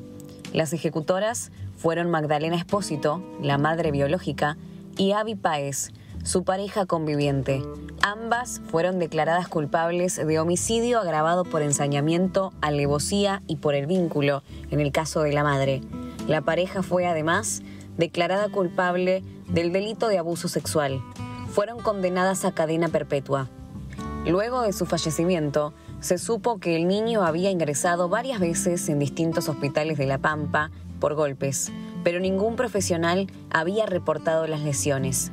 Lo sucedido conmovió a todo el país. La presidenta de la Cámara de Diputados, Cecilia Moró, pidió expresamente que se trate el tema en sesiones extraordinarias. Las anomalías en el seguimiento de la situación que vivía el niño fueron los motivos que llevaron al diputado Martín Maquieira del PRO a presentar un proyecto de ley que establece la capacitación obligatoria en materia de derechos de la infancia y violencias contra niños, niñas y adolescentes para todas las personas que se desempeñen en la función pública en todos sus niveles y jerarquías en los poderes ejecutivo, legislativo y judicial. Plantea 3 herramientas para prevenir la violencia, los abusos y que pueden ayudar a prevenirlos. Primero es una capacitación para todo el personal que está trabajando y dedicado a los temas de niñez. En un segundo punto, las campañas de concientización para que los medios, redes sociales, podamos saber que hay que llamar a la línea 102, que todos los ciudadanos estemos al tanto de cuáles son también esas alertas tempranas y todos seamos actores si sabemos que algún niño está sufriendo alguna de estas vulneraciones. Y por último, instar a que las provincias y en todo lo procedimental planteemos la reserva de identidad en el expediente, la protección del denunciante. En noviembre del 2022, la Honorable Cámara de Diputados de la Nación dio media sanción con unanimidad absoluta para que el proyecto se transforme en ley. Aprobada en la Cámara Baja, la iniciativa que lleva el nombre de Lucio Dupuy espera ser tratada en el Senado para ser ley y que ningún otro niño, niña o adolescente sufra como Lucio. A veces las leyes tienen también este objetivo, ¿no? Reparar de alguna manera algo que injustamente ha sido arrebatado, como la vida de un menor de edad. Y digo injustamente porque cuando nosotros pensamos en esta sección, entendemos que las leyes son importantes, que se conozcan detrás de ella quién eran esas personas que motivaron esa normativa, y si hay una voz que es la que debiéramos haber escuchado a tiempo, es precisamente la de Lucio, que luego, por distintas razones, primero fue asesinado por 2 seres bestiales, pero también de alguna manera fue asesinado por distintos resortes que no se activaron, y que para eso uno entiende que puede llegar a servir en un futuro esta ley. Está Ramón Dupuy, el abuelito de Lucio, ahí del otro lado, a quien quiero saludar especialmente. Hola Ramón, gracias por estar ahí. Hola, buenas tardes. Un saludo a toda la gente del piso y un abrazo enorme para toda la audiencia. Al contrario, Ramón. Bueno, yo soy Melina Fleiderman y queremos en esta sección que estamos inaugurando con usted saber en primera persona qué valor tiene para la familia que exista ahora una ley que se llama Lucio Dupuy.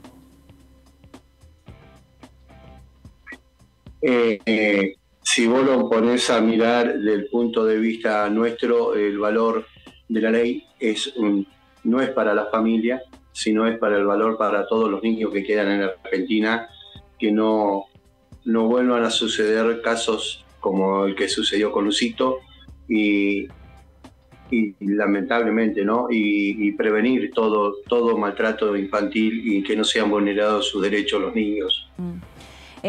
Ramón, recién decíamos, cuando escuchábamos qué es lo que contiene esta ley, que en realidad a Lucio lo mataron 2 veces, ¿no? Lo asesinaron 2 veces. Primero estas 2 bestias que tenían que cuidarlo, pero también de alguna manera lo mataron todos los médicos que hicieron la vista gorda y no se ocuparon de saber por qué Lucio iba con esas heridas a los hospitales.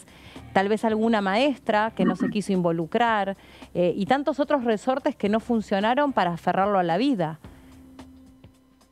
Correcto. Yo digo que la cadena es una cadena de responsabilidades. El primer eslabón se rompió cuando la jueza Ana Clara Pérez Ballester no hizo su trabajo como correspondía, de haber hecho un socioambiental y haber hecho caso a las pruebas que nosotros les brindamos, porque nosotros brindamos muchas pruebas, de que Lucito, yo se lo dije a mi abogada y se lo dije en la unidad cuarta, donde funciona Niñez, que Lucio dentro de 5 o 6, 7 años iba a estar vendiendo drogas en la calle, y bueno, me equivoqué, me lo trajeron 1 año y 3 meses muerto.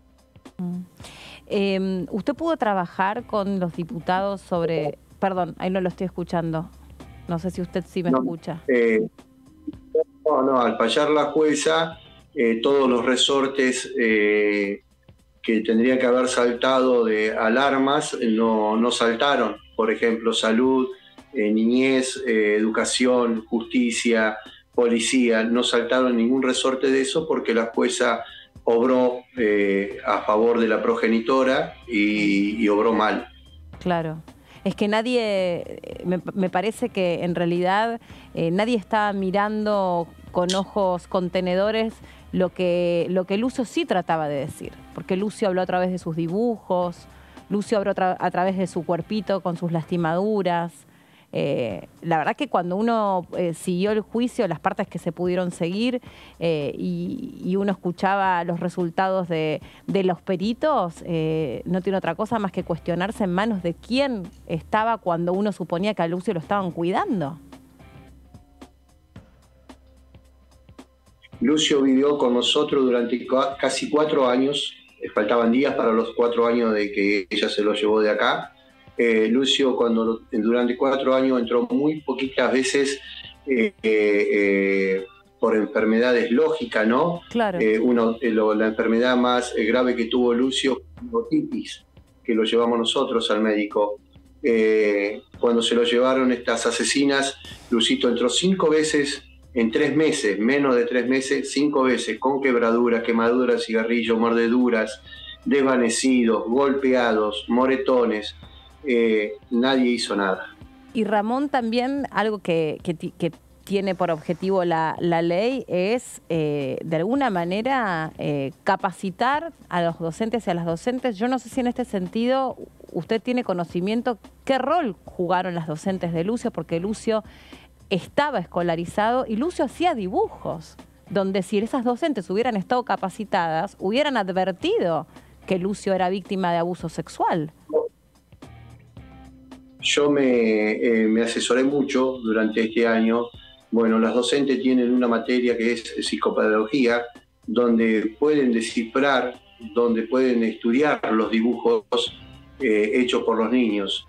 Más allá de eso, en cada institución hay un CAE, donde hay un grupo de psicopedagogas, asistentes sociales, psicólogos, donde pueden analizar esos dibujos sin ojos y sin piernas. Es muy importante. Tendrían que haberse dado cuenta que Lucito... Ahí tenemos una pequeña dificultad para escucharlo, pero yo voy a sintetizar mientras lo corregimos. Claro, cuando luego los peritos pudieron tener conocimiento y registro de los dibujos que hacía Lucio en el colegio, había, como bien explicaba Ramón, una correspondencia muy clara a donde cualquier estudiante básico de psicopedagogía o de psicología podría advertir que esos dibujos, al no tener ojos ni tener prácticamente representados genitales, es decir, la parte de abajo del cuerpo de un niño, cuando él se dibujaba a sí mismo, eso directamente es conteste con una situación de abuso sexual. Las maestras, yo no sé si es porque no tuvieron la capacidad suficiente o porque no se quisieron involucrar. Sí, no, por supuesto. O sea, las maestras tienen que haberse dado cuenta, tanto así los médicos, que yo pienso que los médicos estudian de la forma que te podés quebrar, de la forma que vas con un moretón, cómo te hiciste ese moretón.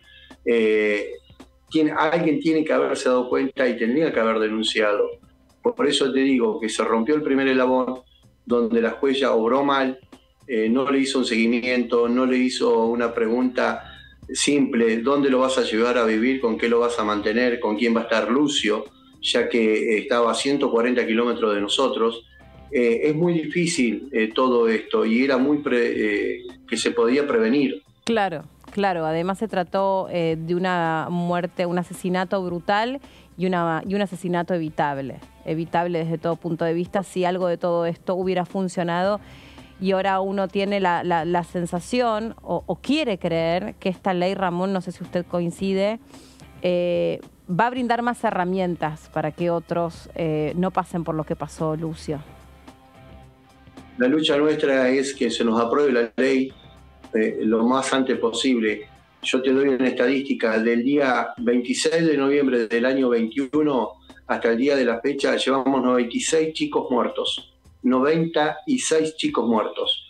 Es una locura. En manos de padres, madres, tíos, abuelos, madrastras, para lo que te imagines. 96 chicos.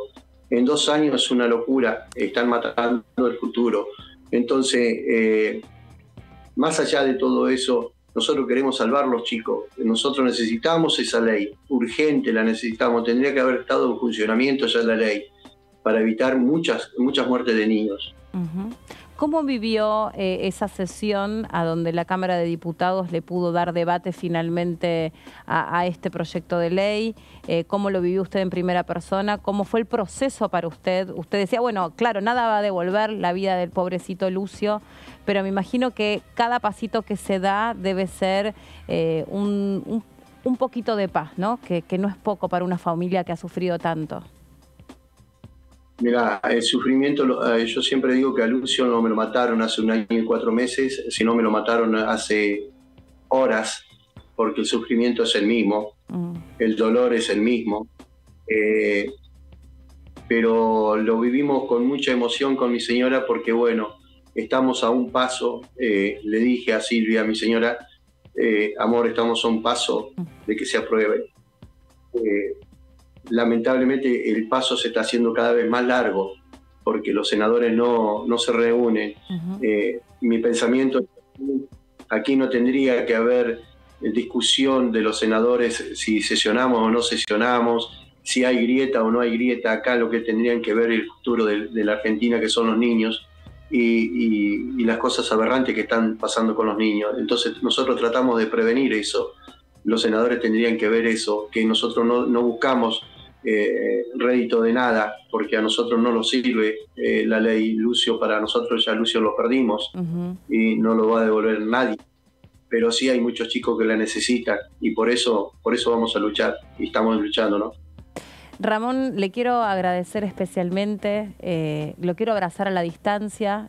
Nos hemos conocido siempre desde este momento tan doloroso de su vida a través de distintas entrevistas y yo confío que cada vez que alguien toma el compromiso de retomar una historia detrás de una ley, también le está haciendo, a través suyo y a través de esta entrevista, un pedido muy concreto a quienes tienen que sancionar este tipo de leyes. No es una ley cualquiera, no es una ley que va a quedar descripta en un manual y ahí va a quedar inerte. Es una ley que tiene el compromiso de llevar la memoria de un chico que fue asesinado, fue torturado y fue abandonado por el Estado varias veces.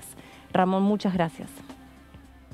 No, gracias a vos, Romina. Un beso enorme para todos ahí y un abrazo inmenso para toda la audiencia. Nos está llamando Lourdes López desde el Congreso con el móvil, con también un momento muy especial porque se va a proyectar mañana, 24 de marzo, la película 1985. Lourdes. Así es, Meli, compañeros en el piso y por supuesto la audiencia que nos sigue a través de Diputados Televisión. Bueno, esta actividad que precisamente va a tener lugar aquí en la explanada del Congreso, a mis espaldas, donde el próximo 25 de marzo, el sábado, a partir de las 20 horas, se va a estar proyectando esta película Argentina 1985, que obviamente nos trae reminiscencias de todo aquello que vivimos a principio del año pasado, cuando ya se empezaba a palpitar esta película de Santiago Mitre, que después, bueno, salió a todos los cines, que generó muchísimo debate también, y para todos aquellos que en ese momento obviamente no existíamos, o para los que sí, de alguna manera se removieron un montón de cosas en ese juicio a las juntas, en todo lo que significó, en todo lo que fue no solamente el proceso de investigación en sí y de recolección de las pruebas y de testificación, sino también de armar la película, buscar a los personajes, armar el elenco. Bueno, es todo un trabajo realmente importante que inclusive llegó hasta los premios de la Academia, ¿no? Hasta los Oscars, una película que fue nominada, que estuvo ahí en las primeras planas del mundo y que hoy, bueno, va a ser proyectada, el próximo sábado va a ser proyectada aquí en el Congreso de la Nación también por el Día de la Verdad por la Memoria y Justicia, mañana 24 de marzo, obviamente, y como todos los años, un día muy especial para todos y todas, donde también es importante que podamos de alguna manera reflexionar, ¿no? Si así se quiere...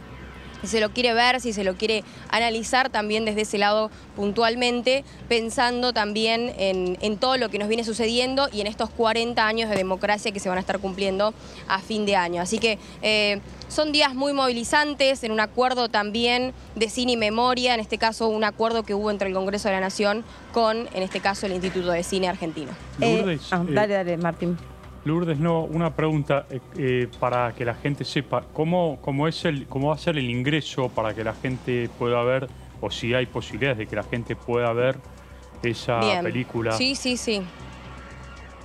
Bueno, la película va a ser proyectada en lo que es la explanada, en las escalinatas, que lo pueden ver, por supuesto, ahí en lo que es el ingreso, ahí es donde se va a ser proyectada, así como fue en algún punto el homenaje a Malvinas por los 40 años de Malvinas, que se proyectó todo un mapping. Bueno, de la misma manera se va a poder ver la película, así que todos aquellos que vayan ingresando también se va a hacer un corte respectivo de esta calle, un corte de lo que es, en este caso, Callao, en realidad Entre Ríos, que después se convierte en Callao. De esa manera pueden todos sentarse, va a haber toda una disposición de asientos para que puedan ver la película sin ningún tipo de problemas a partir de las 20 horas. ¿Y Lourdes va a ser solo? Acá tengo justamente, a las 20 horas la proyección, 21:30 fin de actividad, a las 17 horas está el corte total e instalación de las pantallas del Inca con la colocación de las vallas y 1000 sillas para que se puedan sentar y por supuesto disfrutar del film. Y no, claro, yo te quería preguntar, pero a mí me parece que por lo que acabas de decir,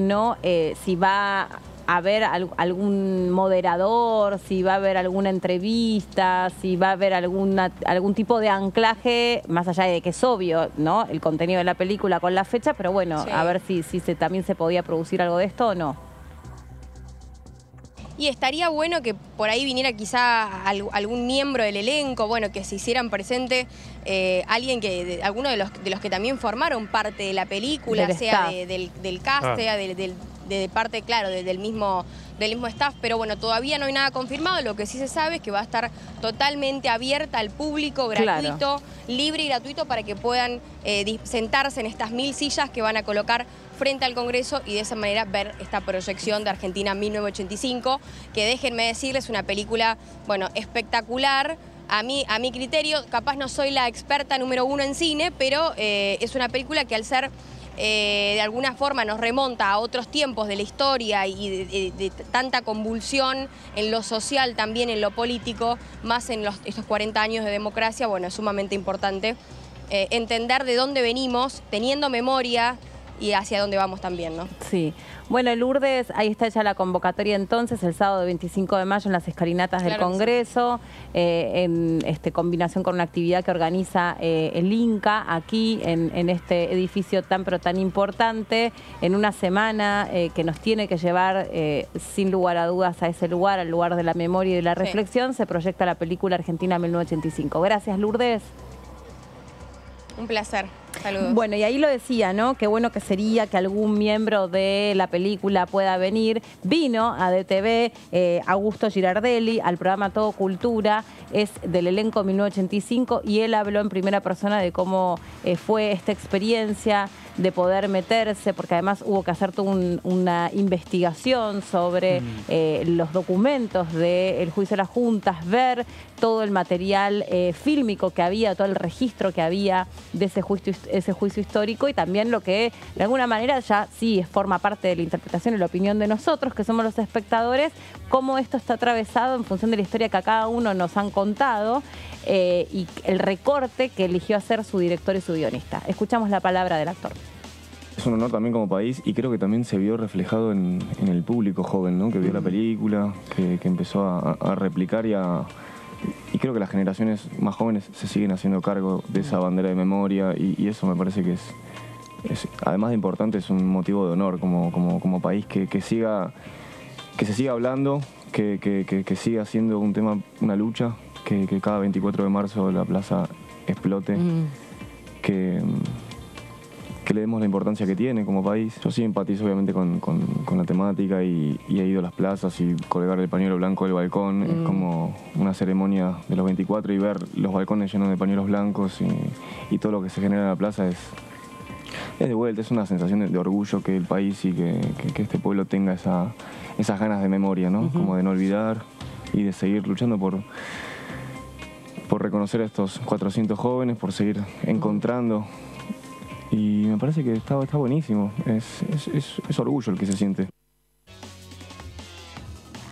Bueno, los papeles que interpretan estos chicos son, creo que del equipo de fiscales que recluta el fiscal Estracera, ¿no? Yo por lo menos, justo al otro, el que no habló, es al que identifico y al rubiecito de pelo largo, creo que, bueno, Girardelli, que es el que entrevistó a nuestra compañera Amanda, creo que el papel que interpretó es precisamente ese, ¿no? Así es.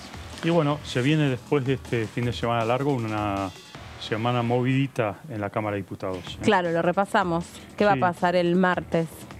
El martes va a haber una sesión especial, ¿no? Está convocada. Sesión ¿A qué hora? Especial. A las 11 de la mañana, a las 10 de la mañana está convocada la labor parlamentaria en el Delia Parodi para terminar de ajustar el orden del temario, pero el tema principal de la convocatoria es el fortalecimiento a la justicia federal de la provincia de Santa Fe a propósito de todo el debate alrededor del narcotráfico, un proyecto que tiene consenso de la mayoría de los bloques, que fueron los que elaboraron también el proyecto y bueno, ayer se hizo el dictamen. Sí, recordemos, son 13 fiscalías federales que se crean, 6 juzgados federales y 4 defensorías del pueblo ahí en Santa Fe para abocarse al tema narcotráfico.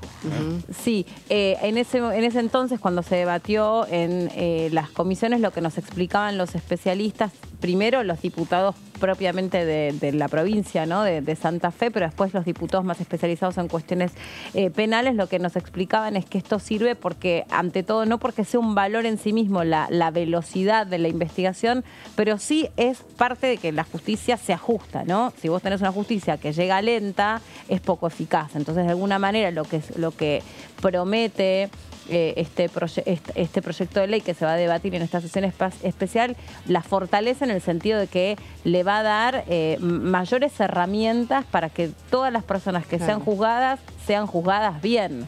Claro que, obviamente, estamos hablando, si se quiere, de todo lo que pasa una vez que el delito está cometido. No se puede, en este sentido, interpretar que van a bajar los índices de criminalidad porque no hay nada desde el punto de vista de la prevención del narcotráfico, sino que tiene que ver con cómo funciona la justicia una vez que las personas están sospechadas de haber integrado o alguna red de narcotraficantes que haya participado de algún delito federal. Sí, y de hecho, bueno, el diputado Mirabella, del Frente de Todos de la provincia de Santa Fe, recordó en el día de ayer que si se avanza con este proyecto y lo convierte en ley luego el Senado, una vez que pase por diputados, tampoco es que va a ser automático el efecto porque son jueces que tienen que elegirse por concurso, o sea, eso lleva todo un proceso.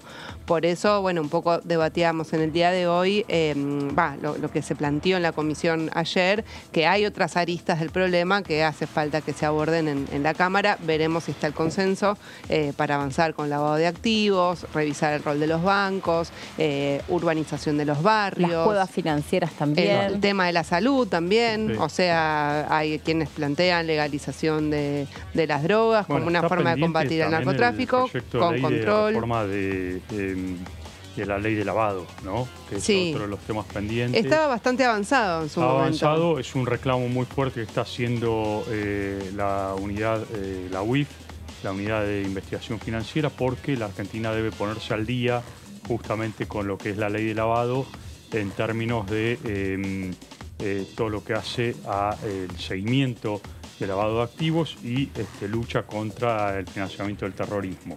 Esto lo está pidiendo el GAFI, que es el organismo internacional del cual forma parte la Argentina, que hace una revisión anual justamente en cada país en donde debe ayornar la legislación justamente a los tiempos que corren. Y el miércoles también es un día especial porque a las 10:30 de la mañana hay una sesión informativa porque viene el jefe de gabinete, Agustín Rossi, a brindar su informe de gestión. ¿Cuántas preguntas le giraron al jefe de No ministros? se sabe, lo que todavía por lo menos no tenemos el detalle. Lo que sí sabemos hoy en Casa Rosada está Agustín Rossi junto con todo su equipo pidiendo a cada uno de los ministerios precisamente que le pasen información que él va a traducir en la exposición que va a hacer, más allá del informe que va a dejar aquí como con las respuestas que ya le enviaron los legisladores previamente a la jefatura de gabinete. Independientemente de eso, Rossi está preparando su mensaje, su discurso, con información de que le pide a cada ministerio, ¿no? Porque es un repaso de lo que está haciendo cada ministerio, este informe de la jefatura de gabinete. Sí, sí, todas las áreas. Y después tengamos en cuenta, Meli, que la Comisión de Juicio Político, que se venía reuniendo todos los martes, para esta semana dijeron, bueno, hay dos posibilidades, o la pasamos al día jueves, la Comisión de Juicio Político, se prevé que se haga una sesión más de testimonios alrededor del fallo del 2x1, quedaron testigos todavía por convocar sobre este tema y luego pasar a coparticipación, pero también está la posibilidad de que la semana que viene no haya sesión, digamos, de la Comisión de Juicio Político y se posponga para la siguiente semana. Así que eso están por confirmar todavía desde la Comisión, las autoridades. Bueno, gracias por haber formado parte de esta segunda edición. Nos vamos a reencontrar la semana próxima, mañana, 24 de marzo, Día de la Memoria, la Verdad y la Justicia, en un contexto también muy particular porque las democracias del mundo a veces parecen estar siendo amenazadas, así que especialmente bregamos porque este día, más allá de que sea un día no laborable, sea un día de reflexión y de introspección, porque es un capítulo oscuro de nuestra historia que no debe repetirse nunca más. Gracias por haber estado ahí del otro lado, nos reencontramos el lunes. Chau.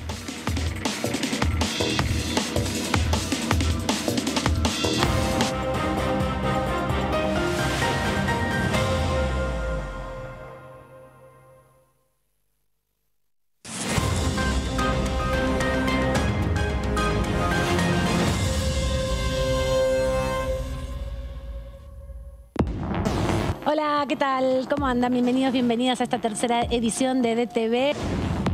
Es un proyecto que tiende ya lo hablamos aquí en una oportunidad anterior, es para la gente que trabaja porque en realidad se llama tecnológico, pero en realidad es de servicio.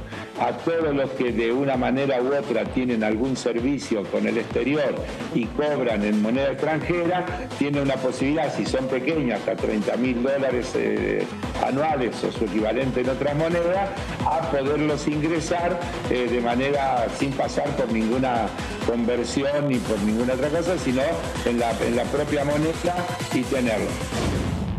Yo creo que puede avanzar. Creo que puede avanzar. A ver, en el contexto de este clima que para el trabajo legislativo va a ser un poco difícil, ¿no? Pero yo creo que hay muchos proyectos que pueden avanzar. DTV, tercera edición, de lunes a viernes. En este inicio de clases también podés pagar lo que es justo, porque con precios justos se mantienen hasta el 31 de marzo los productos de la canasta escolar. 316 productos en grandes supermercados y librerías adheridas de todo el país al mismo precio. Paga como quieras, pero paga lo que es justo. Conoce más en argentina.gov.ar/escolar. Primero la gente. Ministerio de Economía. Argentina Presidencia.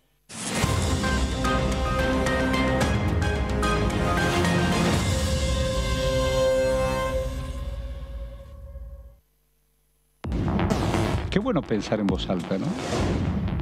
Uno tiene vocación política. Cuando haces en el sector rural, lo haces sin cámaras, no tenés la posibilidad de estar hablando con vos. Es en medio lo haces en el medio de la nada, con tus recursos, es solidario, pones tu plata, nadie te paga para hacerlo. A mí me gustaba Alfonsín, ¿entendés? Porque lo escuchaba y era... La verdad que me arrepiento de eso. No lo voté, pero lo admiraba y lo admiro con el paso del tiempo mucho más. DTV Entrevistas, viernes 23 horas.